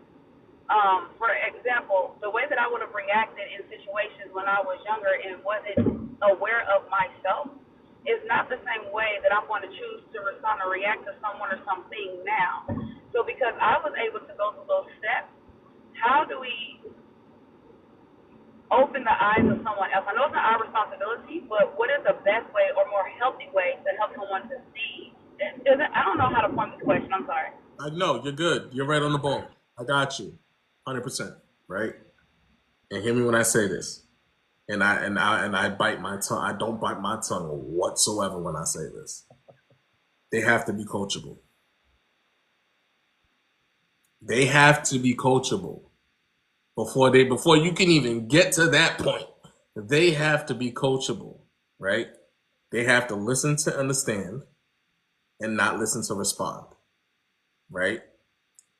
And There's a couple more numbers in there, but there's a couple more, right? It starts There's a couple with more. that. It starts with that. It starts with these three, right? Emotional intelligence. Number 4, right? And the fifth one, go ahead, let me finish it off. The fifth one is you have to somehow lead by example. You have to lead by example. If you're going to be in somebody's life, you have to lead by example. You have to let them see for themselves that they are comfortable in their rants. They are comfortable in their opposition, that they are comfortable in not being passionate about making a change. And the way you do that is by continuing to be cool, calm, and collective, because they're going to feel uncomfortable being comfortable in their rant. Because what it is that when people act a certain way is that they've become comfortable to that. Sometimes they've never experienced love. Sometimes they've never experienced. Think about this. Their normal could be the craziness. The craziness, they could be used to argumentative. If they grew up with people that don't know how to do conflict resolution, if they grew up around an area where they don't know how to problem solve, there's certain precursors that a person has to take. But as a leader, as a person to protect your peace, you can't force nobody to do anything. They have to come with some type of switch where it says, they have to tell you kind of like this. Look, I'm going to show you what it looks like. I need help. I need help. I need help. I don't like the way I'm acting. I don't like the way I'm behaving. I don't like the way I'm lashing out. I feel very uncomfortable now, the way that I'm acting, but I can't stop myself. Now we're on to something. So, did that answer your question? I don't know if that answered your question. Yeah, no, it really did. And not only did it answer my question, it also helped me in regards to how I'm choosing to be that leader. It's also helping me in understanding I guess, my own boundaries and how far I'm able to go in that without jeopardizing my own peace and the growth that I've had. I wanted to also, last thing, and I'm done. But you guys are very articulate, and you guys explain things so well that when I'm trying to have these type of questions or these type of conversations with others, sometimes I feel like, or how they're responding, is makes me feel like, am I going crazy? Am I not, am I the, like, it kind of makes me feel like, okay, am I not being understood? Am I not making sense? When I guess it's just the level that each person is on that I choose to engage with, I guess. Does that make sense? I'm not trying to, Oh no, like, listen. belittle anybody. You're right But, there. Don't so, apologize. Don't apologize. so how do I, so what would be the best, or what advice could you give for me moving forward and how to deal with those type of people that I encounter, where I feel like it's not necessarily that maybe I'm not the one that's having the issue in understanding this, but they are. So what would you say to me in regards to how to handle those people or walk away? Like, I need some help on that. Thank you. One word. One word. One word. Go ahead. One word. Boundaries. That's it. Say it again, Boundaries. Lord. There's nothing more to it. There's no, you have to Let, keep let the me let me boundaries. let me break that down for her a little bit. Check it out. Okay, go for it. Standards and boundaries, right? Now, you have your standards and boundaries that you shouldn't cross for no one. You don't have to. You can bend it, but you can't break it, right? And here's the thing: people say that you can't hold other people accountable, and me and this man have discovered that you can. How? If you do not respect my standards and boundaries, I do not have to have a relationship with you. I don't have to coexist with you. That's number one, right? Number two, you ask, how do you stop yourself from going crazy? Because you seem to be part of a smaller group than the other group. Hang out in spaces like this, not just with us. Hang out in spaces that are similar to this, so that you can have a consensus that you're on the right track. Because if you keep hanging out with people that oppose it, sooner or later you're gonna fall to the confines of what they believe. So you have You to know, you good. know how many times we've had people that say that they don't like being in these spaces, but then go to other spaces that are not like this and get triggered, or they get into situations where they can't get themselves out of, and then come back and tell us that, oh, they went to these spaces and now they don't like these spaces, so they stay here. We've had people do it all the time. It never fails, right? We never force anybody to be here. If you're here, it's because you want to be here, right? That's the way I look at it. If you're here, it's because you want to be here, because this is safe for you. This is an environment that that you feel comfortable in. What is this, Teddy? A what? A safe environment. A safe environment. And that's one of the things when it comes to self-mastery that we have to look at, to be able to evaluate what is a safe place and what is not, and be okay with that. That's not for me. That's not, and that has nothing to do with the road towards greatness. That has nothing to do towards the road of leadership. Do yourself a favor, I feel read attacked. read a little bit more, do some research, have a consensus, read a book on leadership and all the different characteristics of a leader, because people have that word really misconstrued what a leader really is. You can be led the wrong path. You can Just be like the word narcissism. yeah. Let's ooh. We had, so for anybody that wasn't here last Saturday, we had a whole live understanding, defining, and giving people the actual understanding of what narcissism is. Okay, we had a whole live about it. If you guys want to actually listen to the audio, I did create a YouTube page called Monumental, or at Monumental Live on YouTube, so you guys can go watch that video. It's an audio, but I'm telling you, it was wild, but it was fire. I enjoyed every bit of it. I did. I enjoyed every bit of it.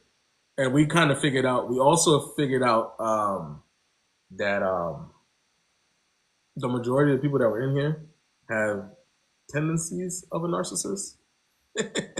We all have a tendency of a narcissist, apparently. So, but not anybody in here was a full-blown narcissist, which was really good. That was progress, right? We had not a single person that came here that said that they were a full-blown narcissist. So the video is on YouTube. So if you guys search Monumental or official, I think it's official, either official Monumental or Monumental, one of the two, you'll be able to find it. You'll see my logo without my face, with the gold and the gold brain. If you're in the Discord, I posted it in the Discord. If you're already in my Discord, if you're not in my Discord, make sure you guys hit the second link in my link tree and join the Discord. Download the purple remote and join the Discord where you can have access to resources, the mental health library, as far as the highlights and the books and stuff that I post. Everything is available in there as far as having conversations with me and other people that are going through their journey as well. They're all in there for you to have conversations with. One of these days, I'm gonna have to figure it out. I'm gonna do a group call on the Discord in the community chat. We can all just get to know each other a little bit better and just feel a bit more comfortable with actually communicating with each other. So one of these days I'm gonna have to do that, just to kind of break the ice a little bit, because I know we created the Discord and kind of just left you guys there, like, you know what I'm saying? But it's been a busy couple of weeks. This week was hella busy for me because I started my job, so I've been training nonstop since I got the job. So even he hasn't heard from me. He had to call me to make sure that I was okay, because I was literally like just focused. You know what I'm saying? So Hey, Discord is available. real quick. I want to give everybody in here on the panel and it's in the chat. I want to give you your flowers, and I'm gonna tell you why. If you're in here, that means that you are flexible. That means that you are open-minded. That means that you're willing to see things from a different perspective. Because people are going to come up here, they're going to say their view, they're going to say it, and a lot of these things are subjective, of course. But to be quite honest, there's more of an objective conversation having here than subjective. The difference between objective and subjective is an objective conversation does not have room for feelings. An objective conversation does not have room for opinions.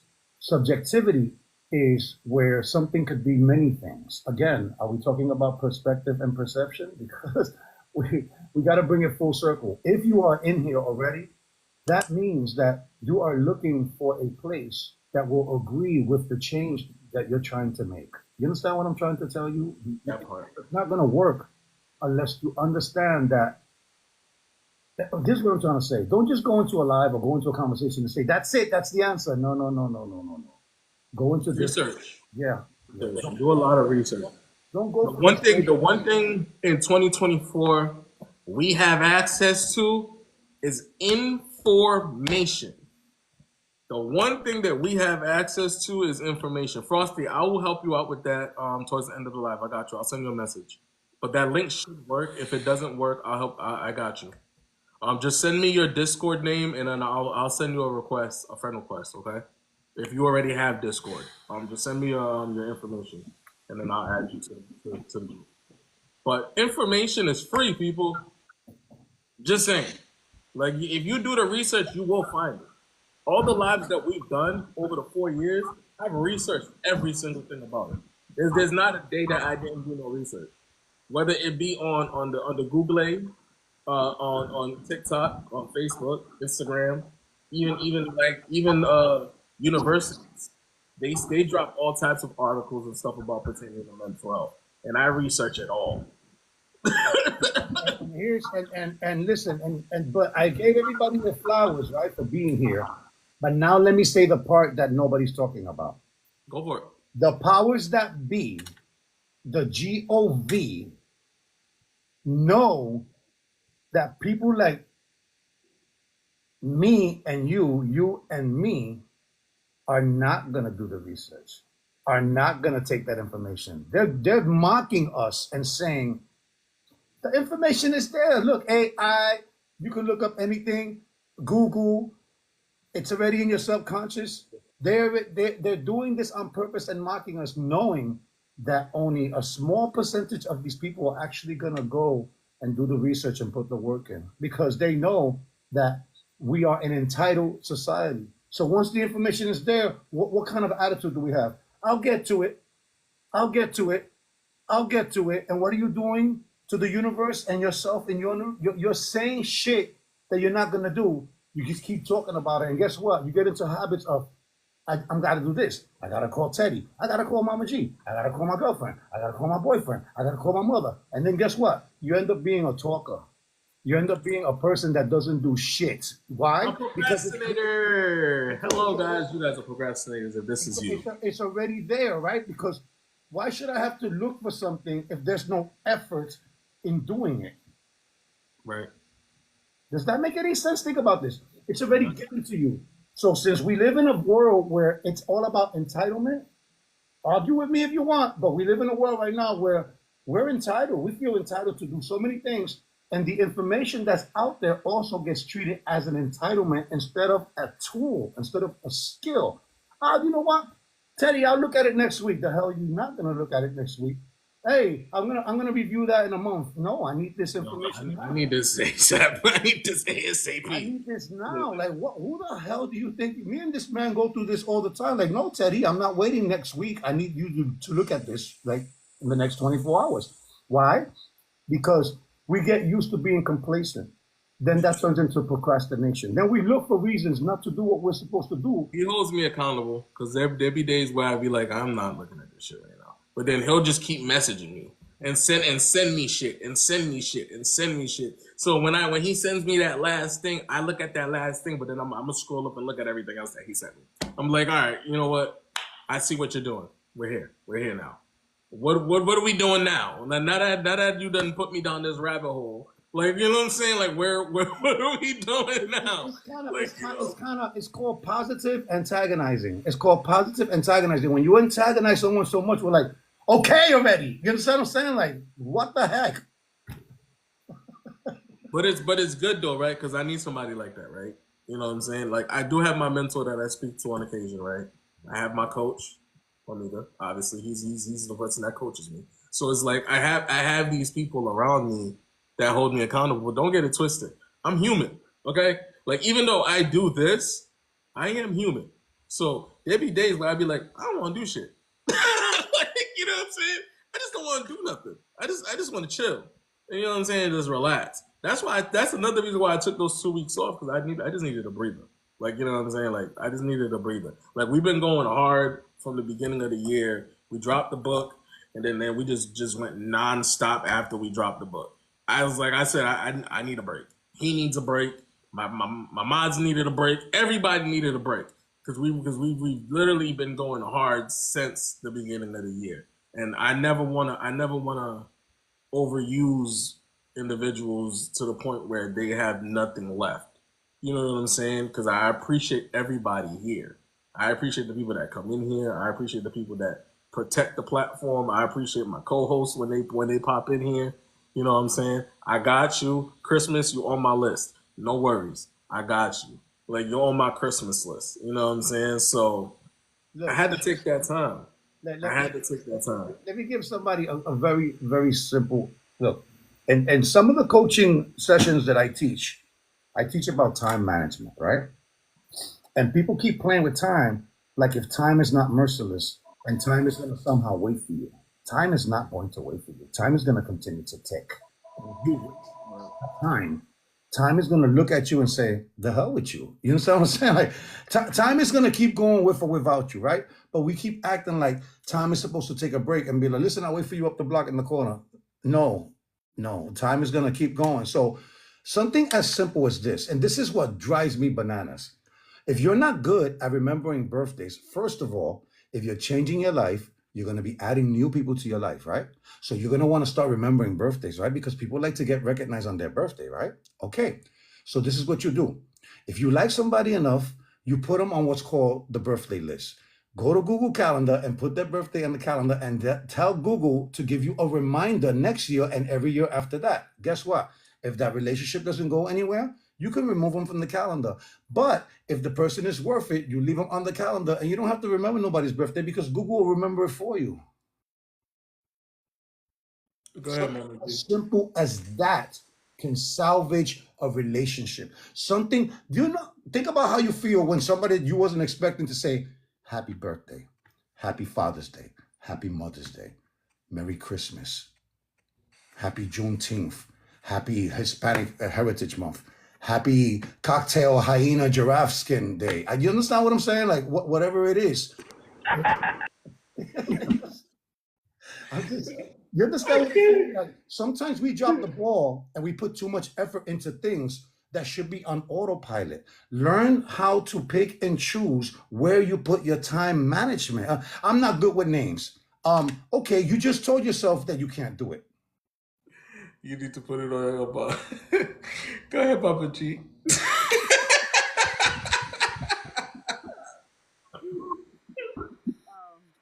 I wanted to talk back when y'all were talking about like getting the information and talking to people. You gotta also make sure that the person that's trying to quote unquote help or that you're going to help for is also walking the walk, because a lot of people want to tell. Am I hearing some Morse code going on back there? Are you making a beat? Are you making a beat at the same time? Like, what's going on here? You have like a major echo, Mama G. I want to be in the car now. I was about to start doing some lyrics. Hey, yes, sir. I'm about to get crazy. Hey. Hey. Right. Hey. Is there an echo still? No. Okay, good. Yeah, I don't know. I think it's because I had it on this charging stand. I don't have a clue what the hell that was. But yeah, like I was saying, you got to make sure the person that you're going to or that's trying to help you is also walking not the same exact walk, or either has walked the walk, because a lot of people would like to tell you how to live life, how to go about your mental health, while they're not doing shit with theirs. They want to dictate how you do it, when you do it, how you do it, et cetera, et cetera. So you got to make sure that you just don't go to anybody. Like, you got to make sure that, if you don't want to go to like a qualified person who has a degree because for whatever reason, scared, or you just can't afford it, whatever, make sure that the person that you actually go to knows what the fuck they're talking about. Hashtag mind your mental. You see how that works? You see how that works? Well, here's the good part. If you practice being in safe spaces, right? If you practice honesty, right? If you start to understand energy, right? Here's what I'm gonna tell Mama G. In the beginning, you have to be very careful where you get your information from, right? Because the way that the energy transfers, like for instance, I am a man of high vibration and high energy. So when I speak to you, I'm speaking through you, spirituality, as much as intelligence, eloquence as I can. I'm trying to be patient. I'm coming from a good place. That's what I'm trying to tell you. In the beginning, when you start this journey, it's hard to take good advice from people that are not following through because the energy is wrong. But once you start practicing this, right? Once you start practicing being able to take good information from a full of shit person, let me say that one more time. How to take good information from a hypocrite, from a person who's not living that, or an embellishment. An embellishment is another type of dishonesty where you exaggerate, or you're just not that dude. You're not that girl. You're not that woman, right?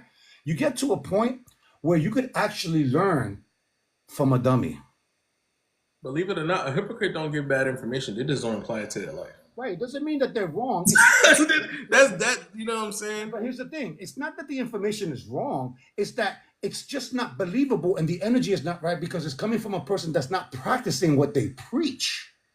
If you could disassociate that, because it takes a high level person to be able to say, well, how you gonna give me advice when you ain't doing it? Well, yes, but you also have to just make sure that they're giving you the right advice for the right reasons, because some people give you fucked up advice because they want to see you fucked up because they're fucked up. now we're talking about intention, Mama G. We're talking about Right. intention. Right? And that's more what that's what I should have said was more the intention of the person, because there are some people who are genuinely just trying to help, and they think that the way that they think that that's the way you should go about it. But there are some people in this world that will get close as fuck to you just to destroy you or keep you down. Well, there's people that will build you while up you're already down, and yeah, I get it that you should have discernment, but sometimes when you're at that fucked up place in in your mind, in your brain, in your heart, in your total spirit, you really like tell, because it looks like they're there to help you when they're really and actually there to harm you. No, they're there to recruit you. Ooh, damn, that, wow. Well, that's better word. I like that word. Don't get me started because I felt my own goosebumps. Don't get me started because you know how I get down, Mama G. They are there to recruit you so that you can give them the same power that I just talked about an hour ago. I just talked about. We give people too much power by expecting too much from them where we're supposed to be doing that for ourselves. That's So true. they're there to That's another part over there where Lovely G said some people like to take advantage of the wounded. And that's another one where people will literally go into your life to take advantage of you. I can't stand those people. I'm That is what we call a narcissist. sorry. I can't stand those type of people because those are the type of people that will kick you when you're down, thinking that they're doing something good for you or trying to teach you something. Right. Nah. Listen, That is a level of a narcissist that is actually way more dangerous than the narcissist that we spoke about. that's a whole different rabbit hole right there because those are the people that will make you think that the band-aids that you're giving them are actually healing you, and all they're doing is keeping you around enough for them to control you. I got one better. The bandages that they give you have poison on them. Slow poison. Slow acting poison. Yes. So what Yes. would you? I'm sorry. I apologize for cutting you off. No, you're good. Go ahead. Good. So in that, what specific quick advice would you give to the ones who have trouble identifying that is who they're dealing with? Listen, you need to do something different. If you've been trying something and it doesn't work, right? You need to do something different. If you never try anything at all, I would suggest physical metabolism. Go take a walk. Put your foot on the ground with no socks. Go let the sun hit you. Drink a glass of water once in a while. Get off the Kool-Aid. Get off the sugar. Nutrition is another way. You know what I'm saying? Like, stop eating white bread. Stop eating white enriched stuff. Stop eating processed foods. All these things contribute to your mental health. The people that you hang out with, the things that you choose to read, the people that you decide to follow. Let's remember this 3 environments, right? And I'm going to say this every week. The environment inside of yourself is environment number 1. The environment inside of your doorknob, your household, is number 2. The environment outside of that doorknob, everything outside that doorknob, it doesn't matter, work, family, the store owner, the bodega guy, the alley cat, the alligator that's in the back, that's environment number 3. So once you learn how to separate these things, then you start getting your priorities in order. Here's another thing too. People underestimate what the energy that you get from cleaning your house, from cleaning your apartment, from cleaning your room, from decluttering the stuff. Because if you live in a cluttered environment, right, everything else in your life functions that way. And you think that you can function that way, but you're dropping the integrity of being, how can I say this, organized. You have to have organized thoughts, and they come from many different sources. So I would suggest start with exercising, eat a little better, do a little bit more reading, surround yourself with good people, put yourself in environments that accept you and recognize you for who you really are. You understand? And for the people that are dealing with what Mama G mentioned, find yourself a good support system. Find yourself a good support system in regards to something like that, because finding that environment that's gonna help you try to get out of it, right, is gonna be the number 1 thing. When you're dealing with any level of narcissism, you have to find a good support system that's gonna help you get out of the situation. You know what I'm saying? Because when you're trying to figure it out yourself, you have many ways to fall back into it, because the person that you're around, whether it be friend, family, relationship, husband, whatever, wife, whatever, you start becoming the person that they are in a sense.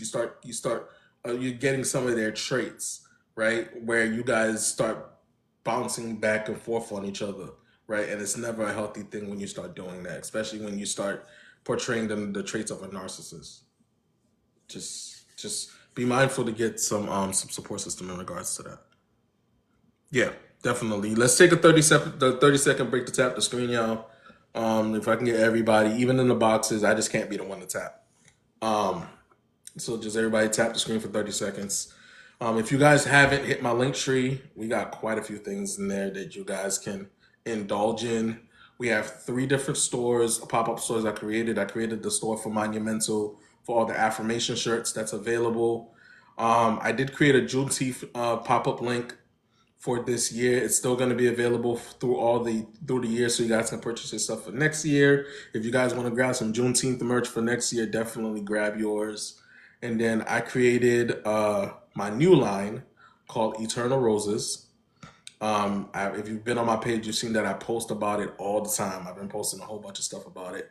I've created some shirts, some hoodies, probably some hats, some tumblers. I created quite a few things in regards to that. So if you guys haven't checked that out yet, definitely go check it out. And if you haven't grabbed your book yet, I don't know what you're waiting for. I'm just saying. The book's been out since April 13th. The book is called Monumental. It is a mental health, self-love, self-affirmation, self-healing journey book. Everything that's within that book you can apply to yourself. If you are in a relationship and you're trying to figure some things out, some of the stuff that's within that book you could definitely apply it to your relationship as well. There's a couple things. There's a couple things in there that you can utilize. You know what I'm saying?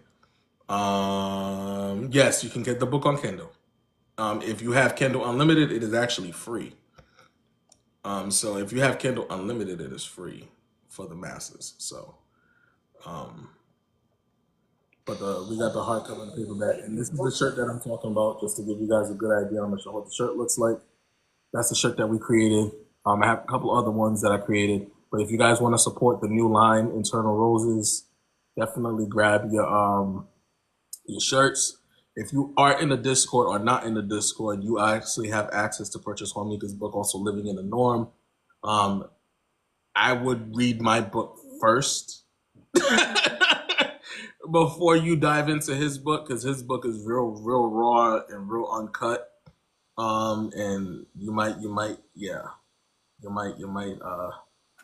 to fight him. I just read your book again, and I just read my book again. I read them again, and guess what? I learned something again. Like every time that I read this, and then I go apply it,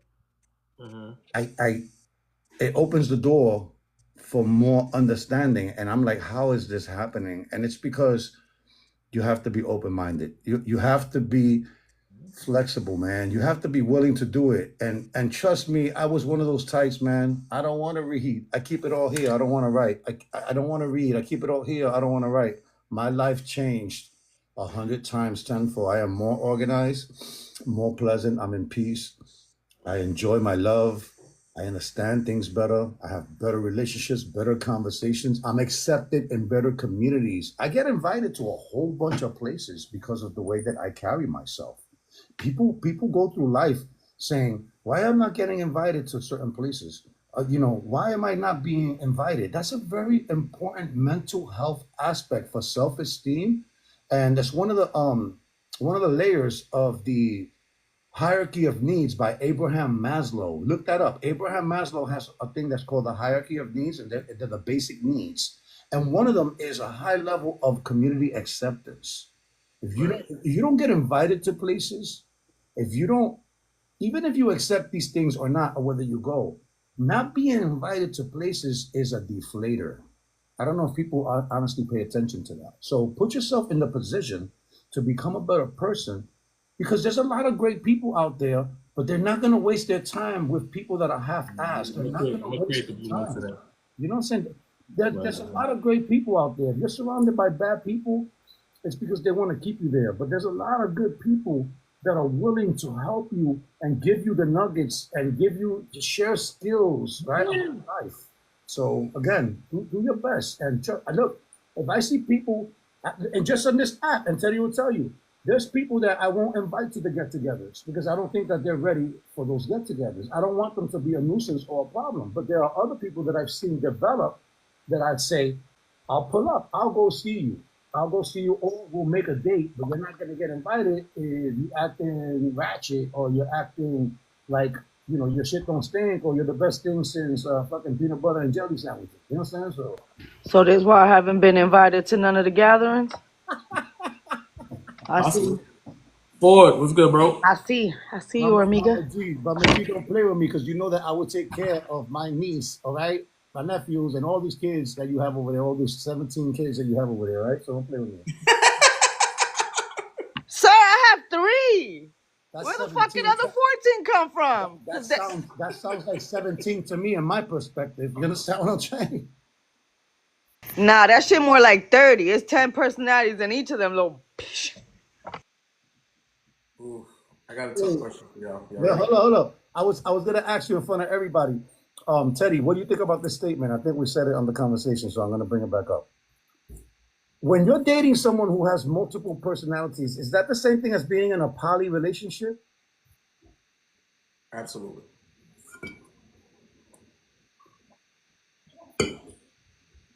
Absolutely. When you are dating this, let me say this again slowly for everybody else to pay attention to this. If you're dating someone that has multiple personalities, like from 8 to 12, they act a certain way. From 12 to 3, there's somebody else. A certain situation happens, there's somebody else. In other words, I'm gonna give it to you in a different way. If you are a different person for everybody you speak to, if you have to keep changing who you are in different environments, how comfortable is that? Isn't it easier to be yourself? It takes less effort to be yourself, but the effort comes into the lie, into the facade. So I'm gonna say this one more time. If you're dating someone who has multiple personalities, is it the same thing as being in a poly relationship? It seems like you're dating multiple people. Yes. So does that mean your body? So let's roll with this, right? Though, does that mean your body count also rises as each personality presents itself? Talk about out Yes. the box. Yes. Talk about out the box. Yes, it does. Now that you bring that up, Mama G, yes, it does. Every time the personality changes, you're smashing a different person. Like since we want to take it there, yeah, you smashing a different person every time the personality shifts. Absolutely. Yeah, it's kind of like the bipolar thing that nobody talks about. You know, and people don't understand what bipolar really is. We might have to have a session on bipolar too, because people honestly use that word a lot. So you bipolar, you switched up on me. I'm like, We hey, can definitely do that. you know, Definitely do that. listen. At the end of the day, this is what I tell people. We can do that next Saturday. We'll talk about that behind the scenes. Here's the thing. There are higher vibration levels than what people are talking about. People say that love and laughter is the highest vibration. You are out of your mind. It's not the highest. It's very high, but it's not the highest. Again, the highest vibration that I have recognized is being authentic and genuine. Why? I'm gonna tell you why. Look at spiritual over there dropping knowledge before you even said it out loud. Look at that. Look at that. Well, listen. We have to admit that we have people that are amateurs in self mastery, and then we have people that are experts in self mastery. Right? We have beginners, and then we have intermediates, and then we have experts. Now, the expert to me is the person who has reached that level, not just talks about it. Right? So again, think about what I'm saying. How much effort does it take to lie? Because if you say a lie, now you got to say a lie to cover that lie, another lie, and then you go down the path of now you are a liar. Instead of just saying a lie, because everybody lies. Right. But now you're a liar because you chose to go down that path of lying. Now you got to say 5 different lies, and now you got other people involved. Let me tell you something. I lost 2 of my best friends, closest people. You know why? Because when I used to go to events and they were at another table, this is what they would do. Yo, Aunt, right? Tell them how we give it up. I'm like, hold up. What am I vouching for? Because when I started realizing is, yo, you was there the other day and you said yes. You put in the work for him. And you, oh, wait. So now.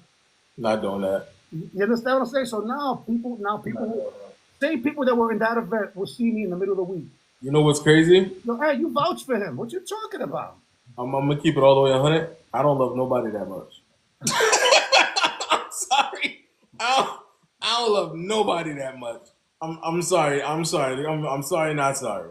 I don't love nobody that much. Be careful. Be careful. The whole point that I'm trying to tell you is that people are in the misconception that being themselves takes a lot of work. Of course it does. If you've been a liar all your life, if you've been full of shit all your life, if you've gotten so far out of balance that it's going to take that much to come back and then some, yeah, you may not be ready, but it has to stop somewhere. When are you going to stop the bleeding? When are you going to stop the bleeding? When are you going to stop going in the direction that you don't even want to go? It's like, I don't want to go, but your feet are still moving. Hold on. I haven't done this in a while.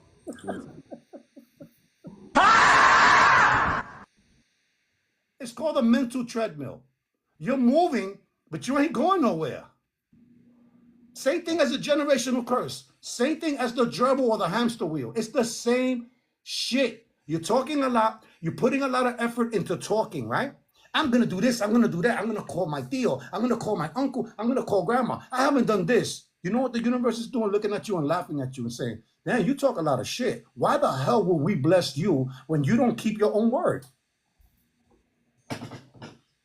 It's kind of like I'm gonna take it to a spiritual aspect just a little bit, not a lot, right? Just a little bit. So don't judge me. It's kind of like people asking God for guidance when something's going wrong, but they don't ask Him for guidance when things are going right. Bingo. Right? They don't ask Him for guidance on a regular basis. They just ask Him for when things go wrong, when things go left. He's not gonna. He's listening, but He's not gonna give you anything that you're looking for. When you're in that aspect, right? When you're looking at it in that aspect, but when you're constantly talking to Him, not just asking Him for anything, but just having a regular fucking conversation, Well, right? And you know what I'm saying? And stop looking at me like that, homie. listen, you know why I'm looking at you like that? Because I'm gonna take this to a left turn.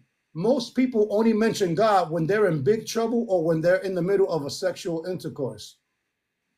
Oh shit.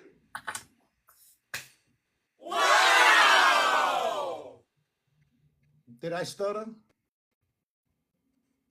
No.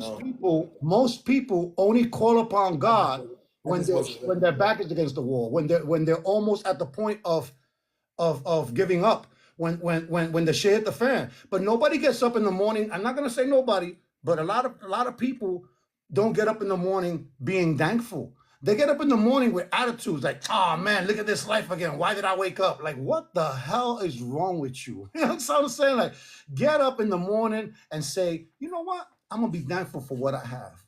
You know, maybe you want more, right? Maybe you don't have enough. But if you're not thankful for what you have, you don't deserve any more. No, that's real shit. I know a lot of people don't want to hear it, and I'm pretty sure there's a lot of people that's gonna leave and come back, or leave and just leave to leave because they don't want to hear the truth. But it's the truth. It's the unsugar coated truth. You don't need a reason to pray. You don't need a reason to talk to God. The other day, I told you about we were in the live, and this lady was like, "I want a God-fearing man." That's the video that I made. I'm like, why would you want someone who fears God unless you're going to use the rhetoric of the Bible against this person and try to keep them there?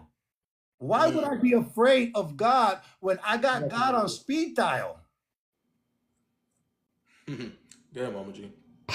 So I just wanted to say for anybody who says, "Oh my God," during the deed, God is watching y'all. He is. It's not cool. It's not cool, and people get it twisted. You know, you can't be convenient when it comes to God. You know what I'm saying? And for those that don't believe in God or believe in the universe or Mother Nature or Zen or the astrology or philosophy or whatever sophies or whatever it is. You know what I'm saying? Listen, man. Don't play games. Don't play games with things that you don't understand, because they will come back and bite you in your ass. I will promise you that. You know what I'm saying? So don't mock the things that you don't understand, because you give the wrong energy to people that are actually trying to teach you something. Okay, hold on. Go ahead.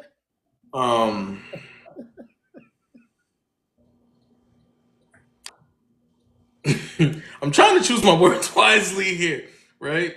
It's not very likely I'm speechless. Doesn't happen. My brain is fried. It's been a long week. So, Is it a comment? no, it's not. I seen that, but I'm gonna leave that alone. I see everything. Just know that. I'm not even gonna touch that. I'm not even gonna touch that. Cause what the fuck? I'm not even gonna touch that comment. I'm leaving that comment. Oh, Stephanie, you wild for that comment. So I'm gonna leave that comment alone. Um, I'm not but gonna lie, I fucking love Stephanie. I swear I do. listen, I see everything, y'all. It's like when I'm telling you, my selective thought process is high class, high class. Okay, I'm trying to tell you, He I seen see the shit. comment and got Ray Charles to it. Like I He did listen. the I'm trying to Stevie tell you. Wonder real quick. You know what I'm saying? Every time, without fail, without without fail. Um, no, what I wanted to say was Hormiga's right. Um, you can't expect to make changes in your life and not expect the hardship of the changes, right? You gotta go through the hardship of change. You have to see yourself through the hardest times of your life in order to make change. You got to be uncomfortable within your change. You got to be uncomfortable within your process. You got to be uncomfortable within your journey because comfortability equals being stagnant. Yes, and that also is the foundation to entitlement. Yes, absolutely. Who the hell? And I'm talking to everybody. Who the hell do you think you are? See, there's a difference between thinking who you are and knowing who you are. Where are you in life? Do you think you know who you are? Or do you know who you are? Because I know who you are. I know who I am. I can't speak for anybody else. I know who I am. You get to a I've accepted everything that I've been through, everything that I've dealt with, everything that I've caused, right? Because accountability, everything that I've caused in my 32 years of living, right? In my I would say my 20 years of being an adult, well, I would say 21. You know what I'm saying? That I've made mistakes, a lot of mistakes, and you're gonna make more. and I'm gonna make more. I've accepted them. I've learned from them. I've pushed through them. I've educated people based off the mistakes that I've made, right? I've created growth within me and others because of the mistakes that I've made. The education that I've put myself through, not in school, mind you, I have not graduated from college. Everything that you guys hear from me is me legit doing the research and educating myself. I don't need to go to school for this, truth be told. The paper looks good. That's what's needed is the paper, the certificate, the degree. That's cool. I didn't go through none of that. Everything that I've done for the last 4 years is research. That's it. And educating myself. I didn't go to school. I'm not sitting in front of a textbook for 4 years, 5 years, 6 years. This is from me doing this, actually putting in the work. You know what I'm saying? Taking the help when I needed the help, not shying away from the positivity when the positivity was in front of me. Say that one Put more time. Wait. Say that one more time. Not shying away. Not shying away from the positivity when it's in front of me.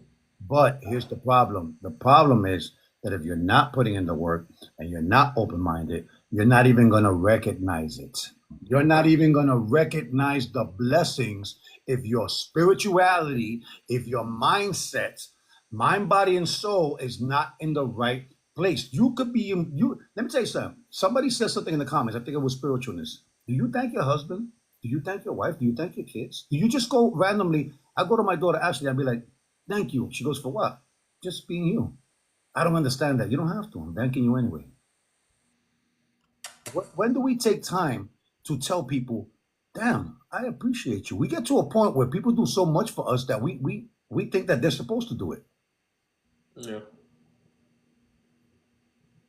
Stop creating expectations that you yourself would not provide others. Wow. We should have a live about projection. Ooh, that'd be a good one. Yeah, because projection is a lot of projection. Projection is a lot of things, but one of the most important pieces to the puzzle of projection is thinking that everybody functions or thinks like you do. Right. You know what I'm saying? In other words, here's this job, right? Can you do me a favor?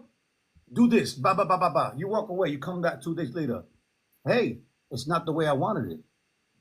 Ooh, PBR said unspoken expectations manifest into premeditated resentments. Absolutely. That right there Absolutely. is. That is true. Ooh, that is very true. All that comes with the package, because here's the thing when it comes to communication. My mother always told me that if you want something done right, you do it yourself. You do it yourself. But here's the problem. You can't do a two-man job by yourself.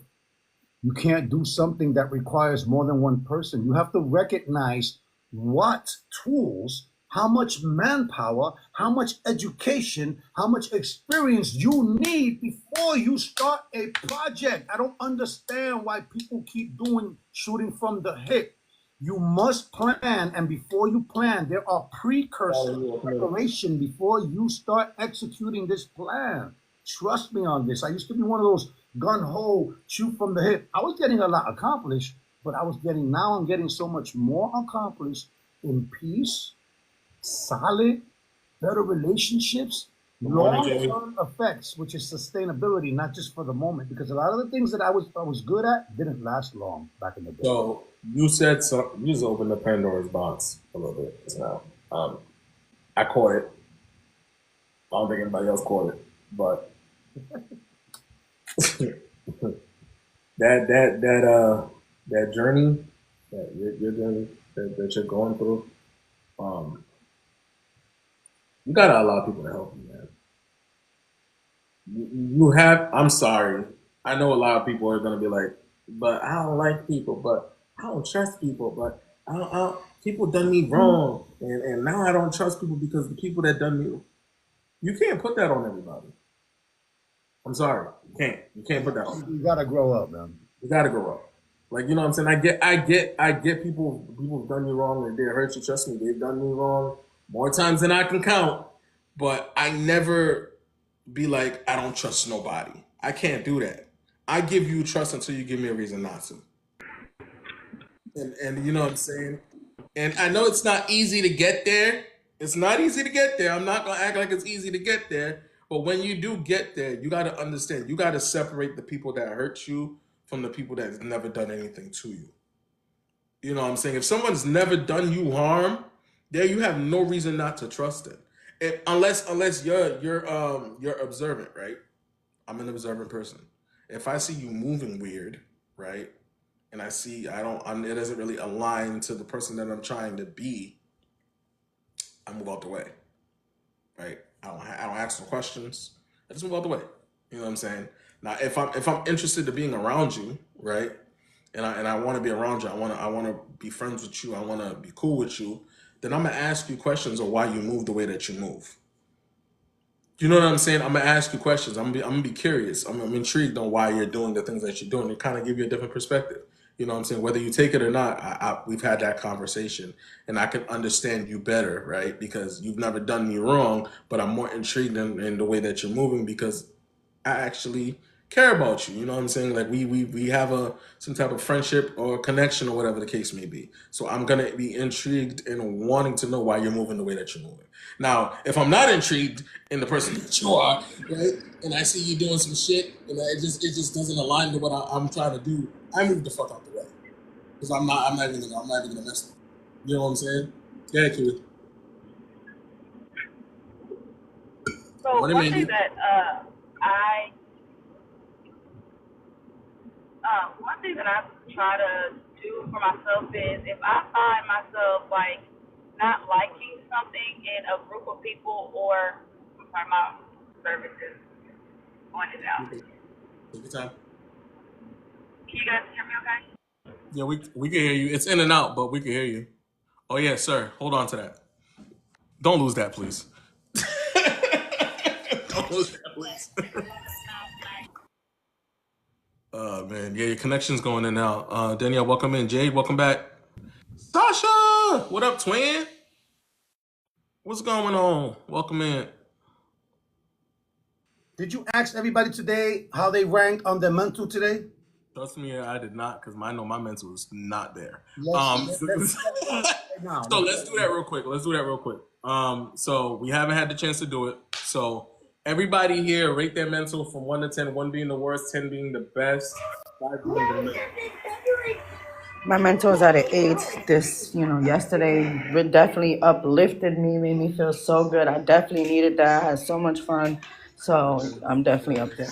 Mama G, I've never heard you say a number that high in my entire relationship with you. I've No, I haven't either. That was the first. never heard her say a number that high. Me neither. That was the first for me. So I'm proud of you. I'm proud of you. Come on, don't be shy. There's 24 people here. Even if you have to put it twice so that we could recognize it. I see 8s, 5s, 6s. Do it again if you have to. Rate your mental. Yes. I'm at a 5 right now, and it's not because I'm going through anything. It's because my brain's fried from training all week. Like, you know what I'm saying? My brain is completely fried. I've been training with my new job since Monday, and it has not stopped, and it's not going to stop for the next 6 weeks. We got a 10 in the comments. Look at Omni. Brain 10. I love it. I'm here for it. 7 is a good number. I'm here for it. We got a pretty good high numbers in here, though. I'm not gonna lie to you. Look at Mandy with a solid 8 over there. I see some 8s. I see some 6s, some 5s, some 7s. I don't see anything under a 5, which is a good thing because 5 is right in the middle. That would be the first time. That would be the first time that we've had a live and we've had 5s and betters all the way across the board. Yeah, we've had 5s and betters across the board. This is the first time. So I'm proud of all of y'all. Keep doing, keep pushing. You know what I'm saying? And if you guys, like I said, if you guys want access to everything that I'm doing, Hormiga's in there as well. So you got access to him once he kind of learns how to navigate the Discord. He's also available as well in there. We're going to get when he starts going live more, everything's going to be linked to the Discord. So when he goes live, you guys will get a notification from the Discord that he's live. Also, the other coach that's available within the Discord, but she kind of got her own thing going on, but her information is also there when she goes live, is Venus. So when Venus goes live, you get a notification from my Discord that Venus is live. I'm going to do the same thing for Gumbo as well. I'm going to talk to him and see if I can get him in there as well and get notifications going for when he goes live. But as coaches, we try to connect as much as possible. We try to link up and try to collab and do things to create these environments because it's important. Yes. Frosty wrote something. Went on vacation with husband for 8 days. Was a bit tough, but still a 6. Not bad. Hey, I would suggest don't do 8 days. Do 6 days. That way you reserve those 2 days to when you come back. But if you got a 6 and it was rough and you got through it, good job. Good job. And today, PBR is 2 years sober. Yes. So shout out to PBR for being 2 years sober. Shout out to the brother PBR. Whatever it takes. We're not telling people that you have to stop this or do this. But if you can recognize the things that is getting in your way from having a real life, you understand what I'm saying? Remove that shit, man. That's true. You don't need it. You don't need it. If you ask yourself, how do I keep getting here? And it keeps pointing to one thing, 1 or 2 things. If every time you say, how the heck do I keep getting back to this dark place? And it ends up being the same shit, stop ignoring what's obvious. Let's go. God's message, 2 days. So you keep pushing, man. Keep pushing. You're going to get up. Listen, 1 minute, 3 minutes, an hour, a day, 2 days. It starts somewhere. It starts with the conscious decision to say, I need something different, man. I'm tired of the same shit. I'm tired of being tired. Celebrate your wins, y'all. Celebrate your wins. Let's go. I want everybody to celebrate their wins. Big or small, it don't matter. The size. Celebrate your wins. Pat yourself on the back. You know what I'm saying? I'm not going to say have a drink because that's not, no. I never advocate for stuff like that. What I do is I tell people very simple. Go sit by the water. Go sit by the water. There you go. Go sit by the water. Go enjoy the beach. Do something. Do Yeah, something. man. Go throw some ocean water on your face, man. You know what I'm saying? Go kick your feet in some sand. Go play some basketball. Yeah, talk Do talk to something. Do something positive. Go talk to the community if you can do that. Why not? You know what I'm saying? If you have, go chop some wood. Go chop some wood. Go. You know what? Go knock on a neighbor's door and stop wondering if they're okay or not. Knock on their door. Say, listen, I just wanted to say if you're okay. You understand how that feels when you knock on somebody's door? If you keep thinking about something like, damn, I should do this, I should do that. Do it. Do it. Go knock on a neighbor's door. If you haven't seen your neighbor in a while, right? Knock on their door. Hormiga, Hey, listen, I just want to know if you're okay. I mean, depending on the neighborhood it's that you live. 2024, Hormiga. Your neighbors don't want to talk to you. They don't even like you for no reason. Well, then they need to move. Well, it depends on the I environment. need to move. I hate it here. Time out. Time out. Time out. Time out. Before we go down that rabbit hole, it depends on the environment that you live in. I do not recommend knocking on doors if you live in the hood. To me, I grew up in a 17-story building with 8 apartments in each floor. Everybody knew everybody, and everybody was in each other's business. And there was another building attached to it that was the same size. So if you do the numbers, that's a lot of people. So trying to get in and out of an apartment building without being seen or detected, go ahead. Nice try. If you go down the flight of stairs, but then you're gonna be tired by the time you get to the You're bottom. gonna see Pookie in the staircase. You're gonna see Pookie selling some rocks. Like And you might slip on hallway piss. Yo, listen. If y'all from New York, right? If y'all from New York, you know exactly what he's talking about. If you're from New York, you know exactly what he's talking about. Cause listen, these apartment complexes be dirty as hell. Okay, like Once a week. It's not just New York. The ones in Connecticut too smell like pee-pee when you go up the stairs in the elevator before you walk in the building. Like, who in here just pissing every fucking where? they just can't make it up the stairs. You know what's the worst part? When you slip and they down the stairs and then you put your hands to hold yourself and then there's something greasy on the handrails.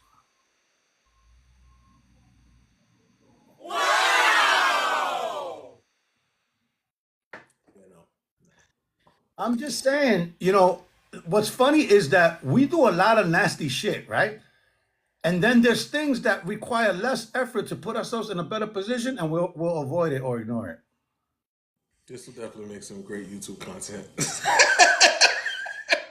definitely make some great YouTube content. Cause what the fuck? No, he's right though. It's crazy. It's crazy the things that we do on a daily. That's negative, disgusting, downright fucking inhumane. But when it comes to like doing stuff for yourself, right, and focusing on yourself, a lot of that stuff is very easy.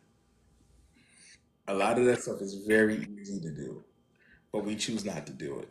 Here we go. How fucked up that sounds? Here we go. Before we go, right, I got something for y'all. Oh shit. I want people to rate from a scale of 1 to 10, 1 being not so much and 10 being the greatest, how hard you make your life, how difficult you make it for yourself. I dare you to answer this question, and honestly. 1 is, I'm good. I don't really do too much self-sabotage. 10 is that you're always the one making things harder for yourself than they should be.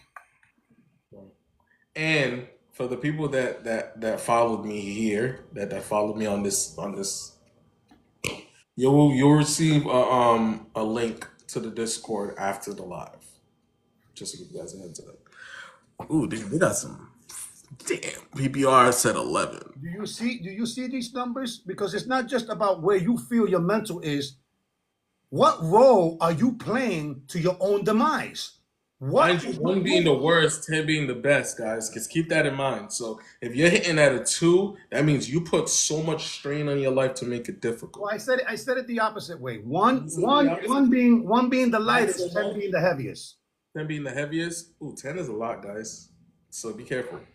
Yeah, I can give you the link. I'll send you guys the link. No problem. And I only said that so that people could recognize that you're not alone.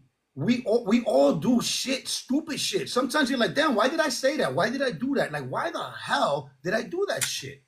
So everybody that said that they want a link, just send me a sticker, like send me a high sticker, so that I know that you guys want the link. Because once I request everybody or follow everybody, it's gonna go down a rabbit hole. So just make sure you guys send me like a sticker or something, so that way I know that you guys want the link. If anything, I don't understand why, if we keep telling you that this is a safe place and we've been doing this for years, why is not everybody following? You don't have to follow me, but follow everybody in the chat, because these are all like-minded individuals that want the same thing. Why won't you follow each other? You'll see them on a live. Now, here's the thing.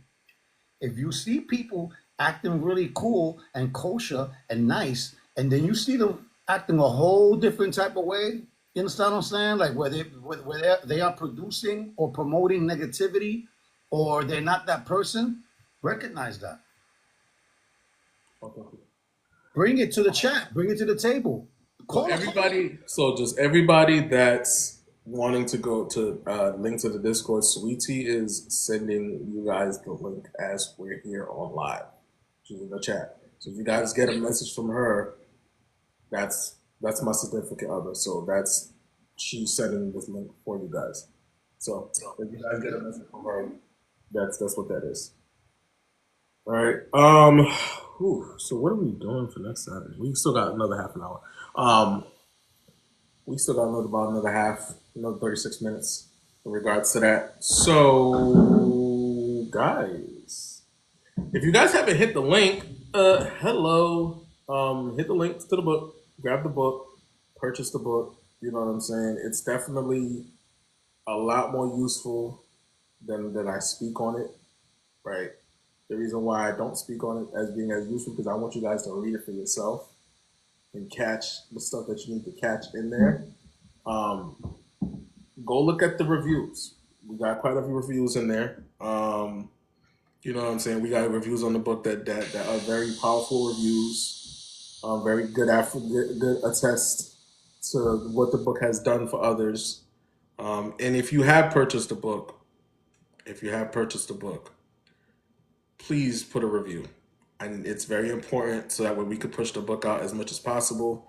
I am working on the second book and the third book. I will not be putting it on Amazon this time around. I'm going to find an alternate solution. Hormiga will most likely be my alternate solution, being the fact that he has his own publishing company. Yes, Hormiga don't speak about a lot of the stuff that he does, but he has a lot. He does a lot. Okay, so I'll be publishing those books through Hormiga's publishing company this time around, and then we're gonna put the book out. But yeah, he's a jack of all trades. Don't let that man sleep on you. He has a lot. He does a lot. He's a coach. He has his own publishing company. He's going to school and getting his degree in holistic care and holistic coaching. He's all over the place. Mm-hmm. He was the godfather of the Puerto Rican parade or something like recently. Like, the man does a lot. Like, he doesn't stop moving. So the fact that he's able to be here every Saturday with me, even though he be on the move, and he's been doing it for the last 4 years, I appreciate that man 100%. You know what I'm saying? I appreciate my moderators too, because does anybody else need the link to the Discord? And this man over here playing the guitar. You see what I'm saying? Like, the man jack of all trades. The man know how to play the guitar. He know how to play the piano. Like, if you guys need help editing anything, or if you're starting your own book or are ready to write your own book, he can help you with that. He can give you the format that you need to make sure that the book actually goes through the right way. Like, he's the jack of all trades. Okay, that man's all over the place.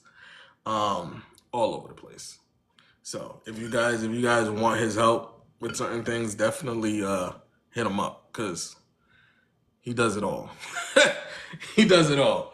I'm still getting back to the swing of things with the stuff that I used to do. I'm a graphic artist and a web designer. I'm also obviously I'm a published author. I gotta revamp my first 2 books. I'm gonna work on revamping those 2 books and getting those stuff situated. But listen, we're going on book 4 and 5. by next year, hopefully. We're gonna have book 4 and 5 out for you guys. I'm gonna throw you guys a little jab, right? This is gonna be funny as shit because I already know everybody's reaction to this. Hey, Nay. So one of the books that I'm writing, right?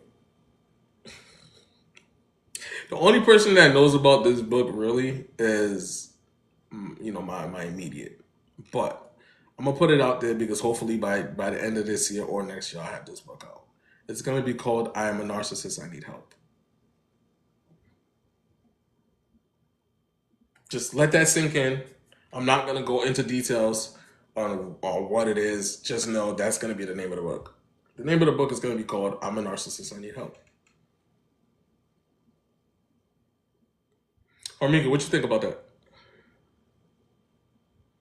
About the book or the conversation? The name of the book, "I'm a Narcissist. I Need Help." Now, anybody that knows me outside of here knows that I'm not that, but obviously. But it kind of throws everybody in a hole, right? Because they're like, is he a narcissist or he's not a narcissist? Like, what is he talking about? I think we've had this conversation before several times where people keep using that word as a novelty. They keep plugging that word in every time somebody gives you resistance or opposition. You know what I'm saying? And the truth of the matter is that full-blown narcissistic syndrome is very rare. There's a lot of check marks that you have to check in order to be diagnosed as that. But that being said, all of us have some type of narcissistic tendency. Just like when you say ADHD, or we all have an OCD of something, we all have an ADHD of something. So we all have some type of trait that one of the checks that goes into narcissistic. So I think as long as you show people the misuse of the word before you start getting into it, then you're in the right track. Oh yeah, listen, I'm in there. I'm in there. What's another word that we use very loosely? Family. What's up, fam? Oh, I love you. You love who? Family, love, I got love for you, man. friendship, friends. We use those words very loosely. Listen, I'm the type that if you're not family, you're an associate. There is no friend. I treat everybody the same, and my family members get mad at me. They go, "You can't treat everybody the same." I am gonna treat everybody the same. I'm gonna take it a step further. Your family is not always your blood. Well, if that's what you want to do, I'm gonna take it there. I'll take it there just a little bit, right? I'll even go further than that. Family is earned, not an automatic title. Oh no, I'm gonna take it a step further. Family is not always blood, right? And your blood family is just relatives. Okay, let me accept that and raise the ante and tell you this. Everybody's family until they not.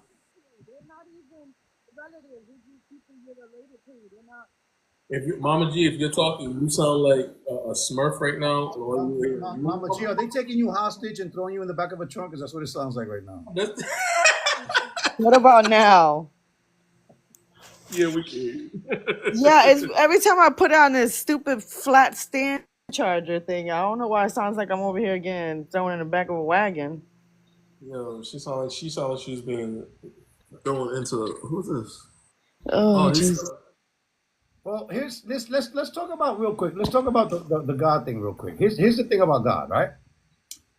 That you see, again, let's start out with God is going to steer you in the right direction, but you still have to roll the boat, right? We already established that a couple of times, right? So those people that keep saying, I'm gonna leave it in God's hands, yet there's something that they physically, mentally can do to actually change it. You're going down the right path. He already gave you the tool. Oh no, hold on. Wait. Pause. I'm glad that you said that. I'm glad that comment even popped up, right? Because if you've been paying attention to my page, you've seen that I posted some interesting fucking videos as of recently, right? Doesn't let you shine? He wants to refine something. I'm telling you, by what I know, if he's dimming the light, he was like, no, you have the gifting, but you don't have, you're like, I'm better than all of them. Yeah, that's true. But when he puts a dimmer on the light, it's because there's something he wants you to work on. And so instead of trying to fight to get in there, go back to obscurity and say, God, what is it? If there's anything in me that's not like you, Father, today I pray like David, create in me a clean heart, renew in me the right spirit. If my motive has gotten off, if my talking, if I started focusing on what they have instead of what you've given me, God, today, here I am. If God doesn't let you shine, he's trying to refine.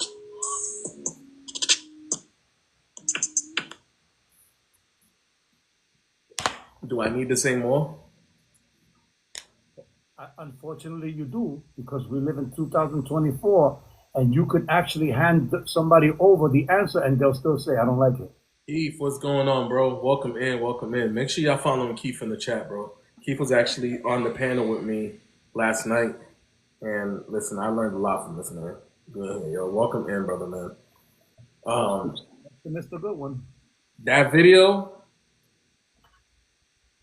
watch that video at least good 10, 20 times. Send them the link of the video. Listen, it's right on my page. Okay. It's right on my page. Scroll down and you'll see it. It's a video of Michael Todd. Did you pin it? No, I can't though. Pin it so that it could be. Listen, nowadays, a map and a flashlight is not enough. I'm about to pin it right now. All right, let's pin to the top. Pin to the top. I got another one for you guys too. If you guys think, you know, I love when people say that I want to leave it in the hand of God. As much as I agree with that, God also wants you to do the work. Sorry, not sorry. He wants you to do the work. He may give you the blueprint to what needs to be done, but in order for that blueprint to open up, it's kind of like a locked box without a key. There's just certain things that you got to do to unlock that box. He gives you everything that you need, but, you know, instead of actually putting in the work, you're like, I'm just going to get it out. I'm going to wait for him to just do everything for me and then just let everything fall out. Time out. Because I was about to jump in there. God gives you what you need, but you're still focused on your wants and your desires. You see, that's the problem. You have to be intentional, right? But you also have to be intentional about the things that are necessary. You have to go after your needs. And this is why I try to tell people, if you want a balanced life, combine your needs and your wants. You have to want your needs. That way the needs don't feel like chores, right? Yeah. So if you're working on your needs and you're enjoying the work that you're putting in your needs, then your wants do not become as important as they used to be. And most of that shit that you want, they're fluffy anyway. This video right here, ready for this one? It's going to hit somebody hard. I know it is. If they're really paying attention, it's going to hit them. Hold up. Let's play that real quick. Let's pause and put the volume all the way up. Presence. He gives you a place. He gives you provision. He says, yeah, I want them to have this right here. And then he says, I'm going to give them a personality made in my image. I'm going to start letting them walk in their purpose. And then I'm going to give them parameters. It's not to keep something from them. It's trying to keep them for something. And then I'll give them another person. Because the other person I'm going to give them is valuable. The other person has purpose too. The other person is delicate and needs to be handled with care. So I need whoever the person is that they're getting with to have a sure foundation. Because this person is going to carry my anointing. And the person I'm allowing you to be in relationship with is going to be filled with things that need to be nurtured and taken care of by somebody who has a sturdy foundation. And so why God wants us to have all of these things before a person is because when the two come together, they should be able to support each other. And this is what a good relationship should look like.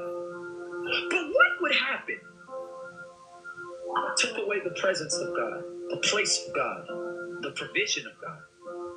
What would happen if I thought, I don't really need all of that. I only need a couple of these things. Like, I don't really need to be getting my purpose and walking in my purpose, and I don't let my personality be defined by pop culture, or I won't really have no parameters. If you take away any of the 6 things that God gave before a person, which one should we take away? Because some of y'all have different ones. Everybody's not the same.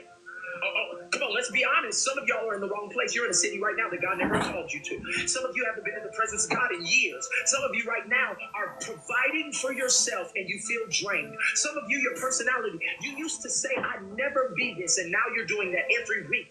Your purpose, you don't even know what it is anymore. Your parameters, anybody can run up in you and run through you and run with you because you have no parameters. And God said, which one you want me to take? And the enemy would love for every person in here to be deficient in what God wants to supply before a person. And what happens is, why we see so many failed relationships and broken things after broken things after broken things is because people stop getting in his presence. Now what has happened? Now what has happened that we just took away one ingredient of the plan of God. You're welcome. The things that are valuable. Good morning. Are now broken. And what we do is spend the rest of our life trying to pick up the pieces of relationships that we should have never been in with people who were never built on God's foundation. And so what do? We try again. Relationship after relationship. No, it's gonna work this time. They're different than the last guy. They're different than what happened. No. I'm gonna try again. I started. I'm gonna try again. The problem initially is because you haven't been healed. When God tries to pour into you, you can't even hold nothing.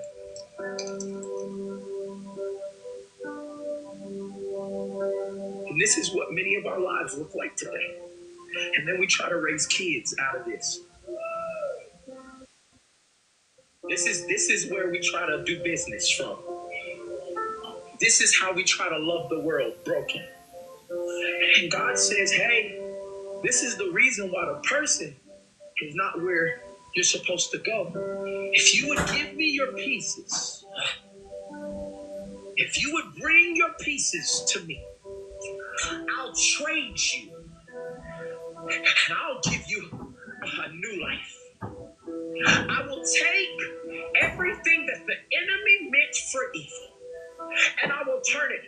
Any man that be in Christ, he is a new creation. The old has passed away. Behold, I'm making everything. I feel the presence of God in here. And then he says, that's why I fill you up again. This is the grace of God, by the way. See, the grace of God looks at your broken pieces and said, I'll give you another chance. The grace of God looks at everything that you messed up and you squandered over. He said, I'll give you another chance. The problem is we go stupid after God heals us. And instead of going back to the person again that is filled with the foundation of God, we keep finding all of these people who are missing an element that God wanted to give all of us before the person. Everybody say before the person. When you get married, young man, young woman, old man, old woman, know your identity in God. Have your personality in Him. If you pray, pray out loud. Don't let your husband or your wife or the person you think, oh, that's too much. Sorry. I'm sorry. This is who I am, and I will not be ashamed by the person I'm supposed to love. I won't let my person, but if you do let them define you, you take the personality that God intended for you to have and change life. You take it away. But no. Let's do it quickly. Let's hope that if we do it fast, if it's not that noticeable, if everybody can't see it, empty, poured out, broken, trying to figure out our way through life. And what happens? All of us go through this life Oh no. Oh, but I didn't break this time. So let me try again. But this time, I'm gonna settle. God, fill me up. He said, I can't do nothing at that level. I intended for this to be something way greater and way bigger. And many of us live our whole life in a relationship that settles for less than God's best. And it's crazy that everybody now has to walk through your mess. Like now, people who didn't even have nothing to do with it have stains on them. You wouldn't get a happily ever before. Today, all I'm saying to you is I don't know where you are in your relationship. You may be saying, I'm married, and That don't mean you ain't missing some of these things. It don't mean that your personality may need to go back to the presence. And this is the great thing. He built in the answer to everything. If you're missing any one of these, you can go back to his presence. If you're missing the place, if you're missing provision, if you don't know your personality, if you're searching for purpose, if you've gone over the parameters, God is saying today, get back in my presence. Yep. I know, let that soak in. I know it's a long video, but let that sink in. Let that sink in. The best part of that video is that you can take any little piece of that and do something with it. You don't have to necessarily have to try to remember the entire video.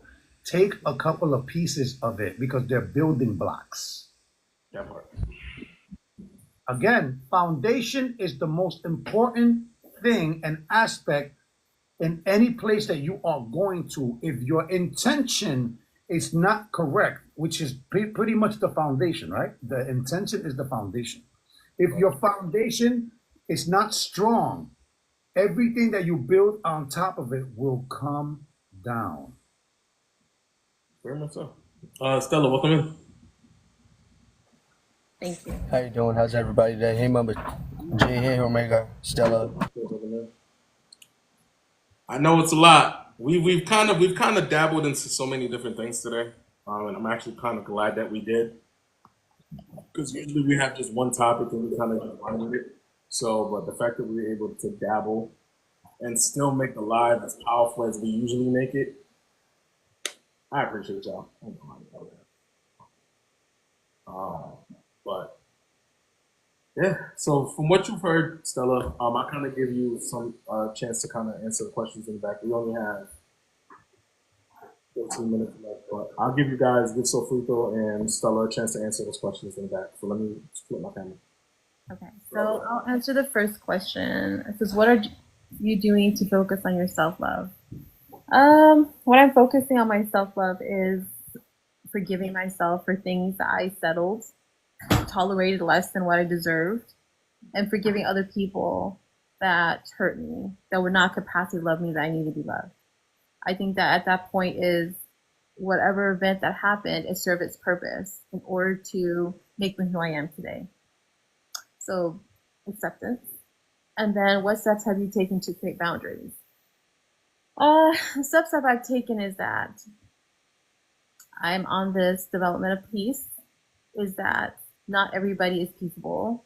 And I had to come to the realization, just because that I have a certain type of heart, in order to be kind and compassionate to other people, not everybody has that same type of energy. And I have to learn to protect that, because I had really come to a place of, there was a time that I actually was in a really dark place. And so in order to protect my peace, I had to realize I had to pour that love back into myself. I had to come to realization that I have myself for the rest of my life, and I need myself in order to achieve the great things. That means, being a good employee. That means when pursuing education. That means being a good role model for my children and all these other things. I need myself in order to do those things. And then I think the last, what are your understanding? Let me see if I can read the comments. Let me close the comments out real quick. Do this real quick. You guys can read that.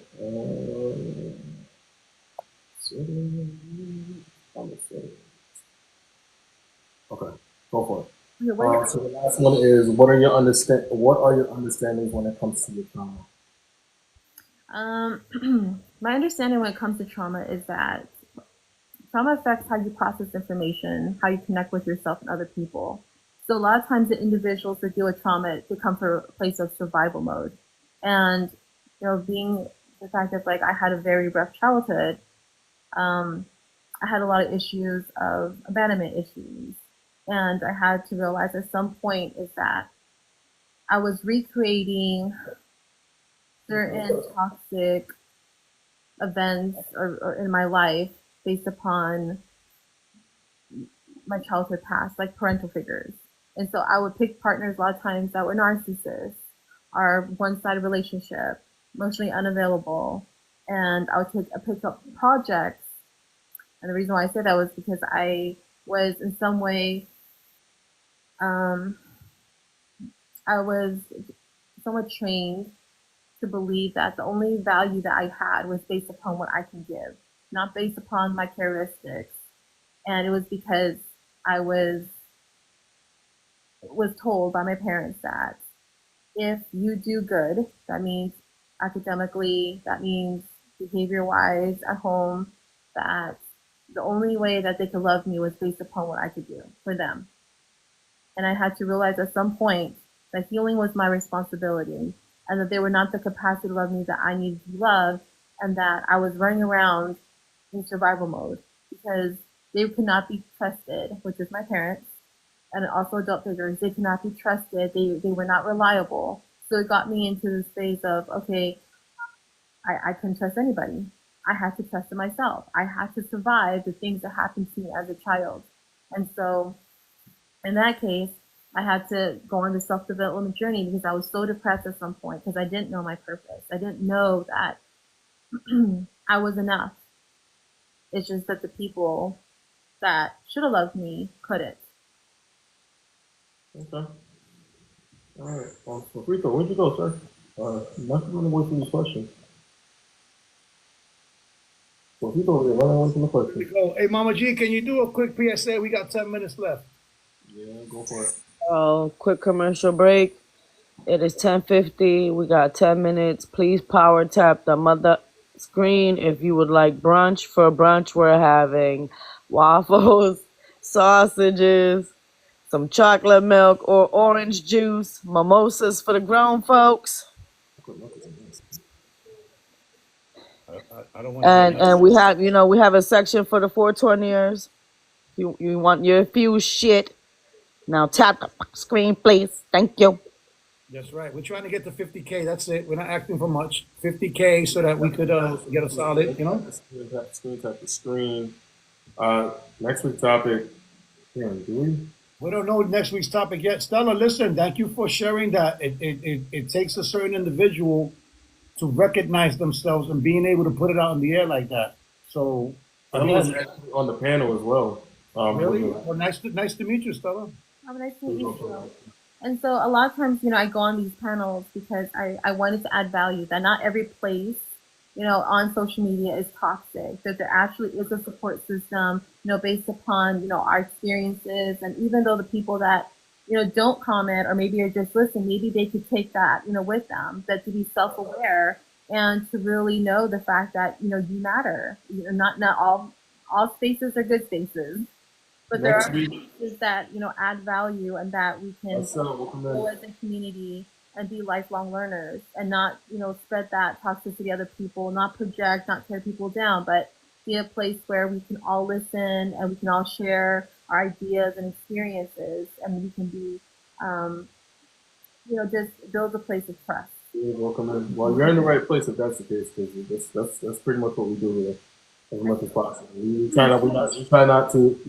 try to do as less debating as possible because nobody got a wrong answer here, especially when it comes to the process of healing. We can all learn from each other. So, right. But when it comes to the process of healing, I wanted to mention that an individual has to be honest. I mean, at some point, you also have to be vulnerable as well and do the inner work because it absolutely is not easy. I mean, when it comes to emotions itself, it's normal. But a lot of times people, don't see it as a weakness. But in reality is that we're not robots. Let's be honest, we're human beings. Right. And I wanted to say that when it comes to trauma and healing itself, is some people have to realize the root of the issue. You have to realize, you have to pinpoint the person that hurt you. You have to pinpoint the emotion that comes along with it and the trauma event that also came along with it too. Because if you can't pinpoint those three, you don't know exactly where to even begin. Agreed. And a lot of times is people can get easily triggered. So let's just say if a person who grew up a very dysfunctional childhood, like very highly criticized, and then all of a sudden if their boss says something to them, or if their partner says something to them, they're gonna think that I'm not good enough, I'm not smart enough, and it goes back to what happened to them as a child, and then they kind of project that. And so it's really important to really understand that when it comes down to healing itself, doesn't mean that necessarily mean that you wouldn't get triggered. It doesn't mean those memories isn't going to hurt when you think about it.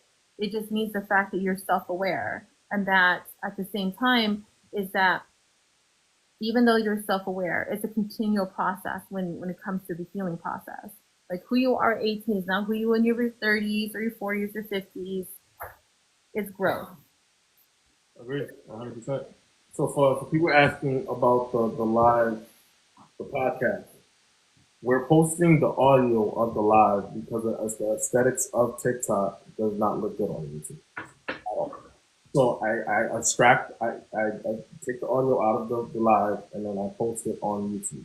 So any lives that we have moving forward will be posted on YouTube, but it's going to be the audio, not the visual.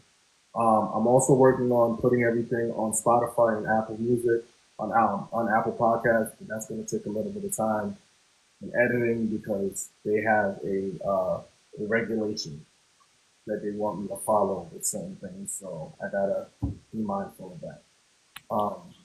But Yeah, no, that's another thing that people don't know, that when you cross platforms, every platform has different rules, right? So what works here will not work in another place. You understand what I'm saying? So there's work that needs to be done in order to make it, like, for instance, YouTube friendly or TikTok friendly, or what's the other ones, Facebook, or whatever the case may be. It takes a different type of editing in order for it to speak the language that they want you to speak. go ahead, bro.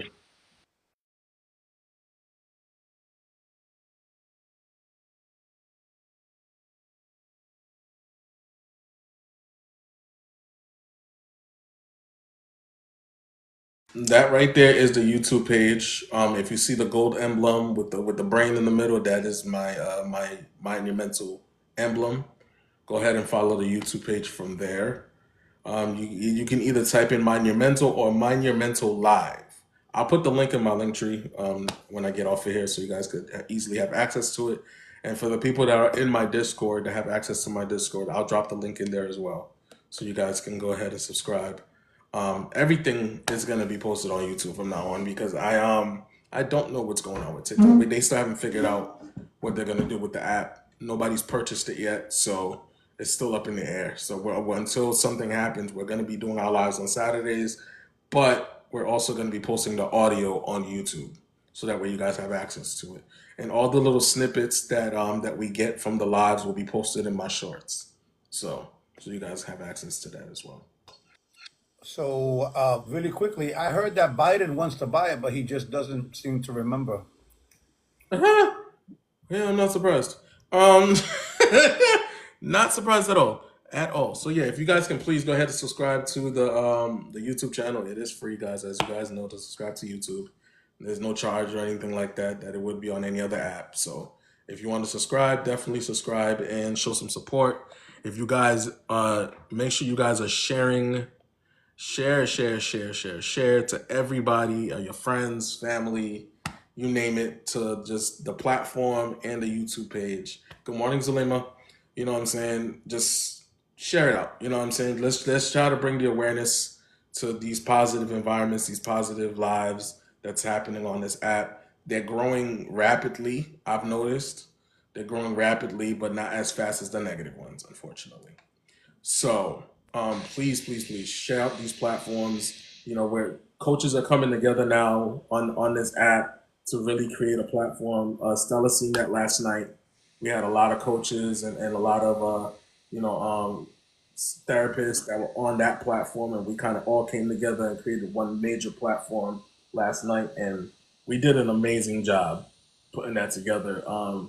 So if you guys are not following coaches, bro, like make sure y'all following. Hey Jay, what's up, sis?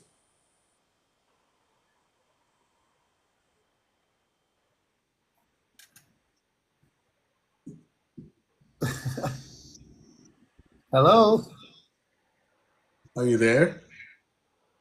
She might not even know she's live. She might not. She's not saying anything.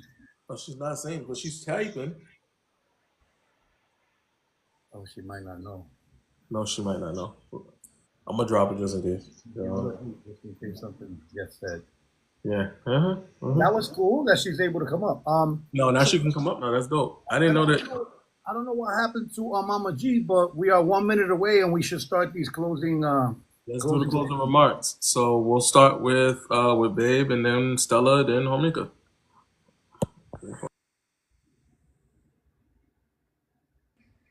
Oh, sorry, I just came up here. I thought that was Shogun.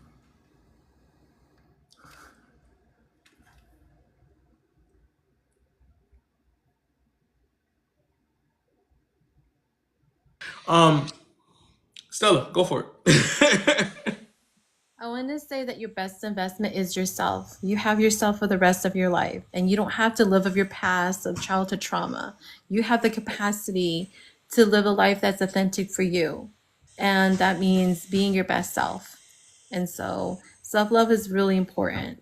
A lot of times individuals don't know how important that is, because in reality it's like people know how to give love, but to receive it, it's a different story. So I wanted to say that when it comes to today, take yourself on a date. Go enjoy a nice meal by yourself. Learn to live and be emotionally safe within you. And so have a great day, everyone. Thank you, Stella. You're welcome. Hey, Omega, go for it, my brother. I'm gonna keep it simple.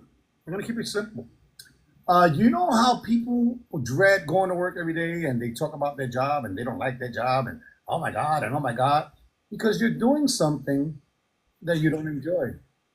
So that same attitude that you have, you should find something and get paid for something that you're going to be passionate and enjoy, right? Otherwise, you're going to have a dreadful time every time you go to work. And then guess what? You're going to take it out on the people there. You're going to come home with a different attitude. So it's the same thing when it comes to your self-mastery and your self-love. If you're not enjoying the bumps and bruises, if you're not enjoying the path, the thing is that if you have a goal in mind and you see the vision and the results, how could you not enjoy whatever road it takes to get there? If you know what the results are going to be, you have to start enjoying the path there, because what are you going to do when you get there and you reach self-mastery? You're still going to be resentful.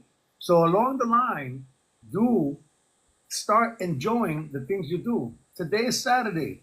Go do something different. Go have a little fun. Pat yourself on the back for the things that you do extra, not for the things that you're supposed to do, the extra things. Because we're not going to pat ourselves on the back for doing the things that we are expected to do in this society. But for those extras, pat yourself on the back, go outside, get some air. Let's go. I appreciate everybody coming here. We got to 52K. We had quite a few people that came through today, and we had about 784 people that came through. So I'm sure everybody got something out of this live, right? Because we kind of jumped around a little bit today. Nothing was planned today, but it still came out. It still came out positive. It still came out informative, as it usually would. Give yourself grace. Celebrate your wins, big or small. Don't ignore the small wins, because the small wins create big wins. You know what I'm saying? Check on your strong folks. Check on your strong folks, because even the strong folks need checking up on. Don't think just because they're putting everything on their back that they're not going through something. They're definitely going through something. So check on your strong folks. Be self-centered.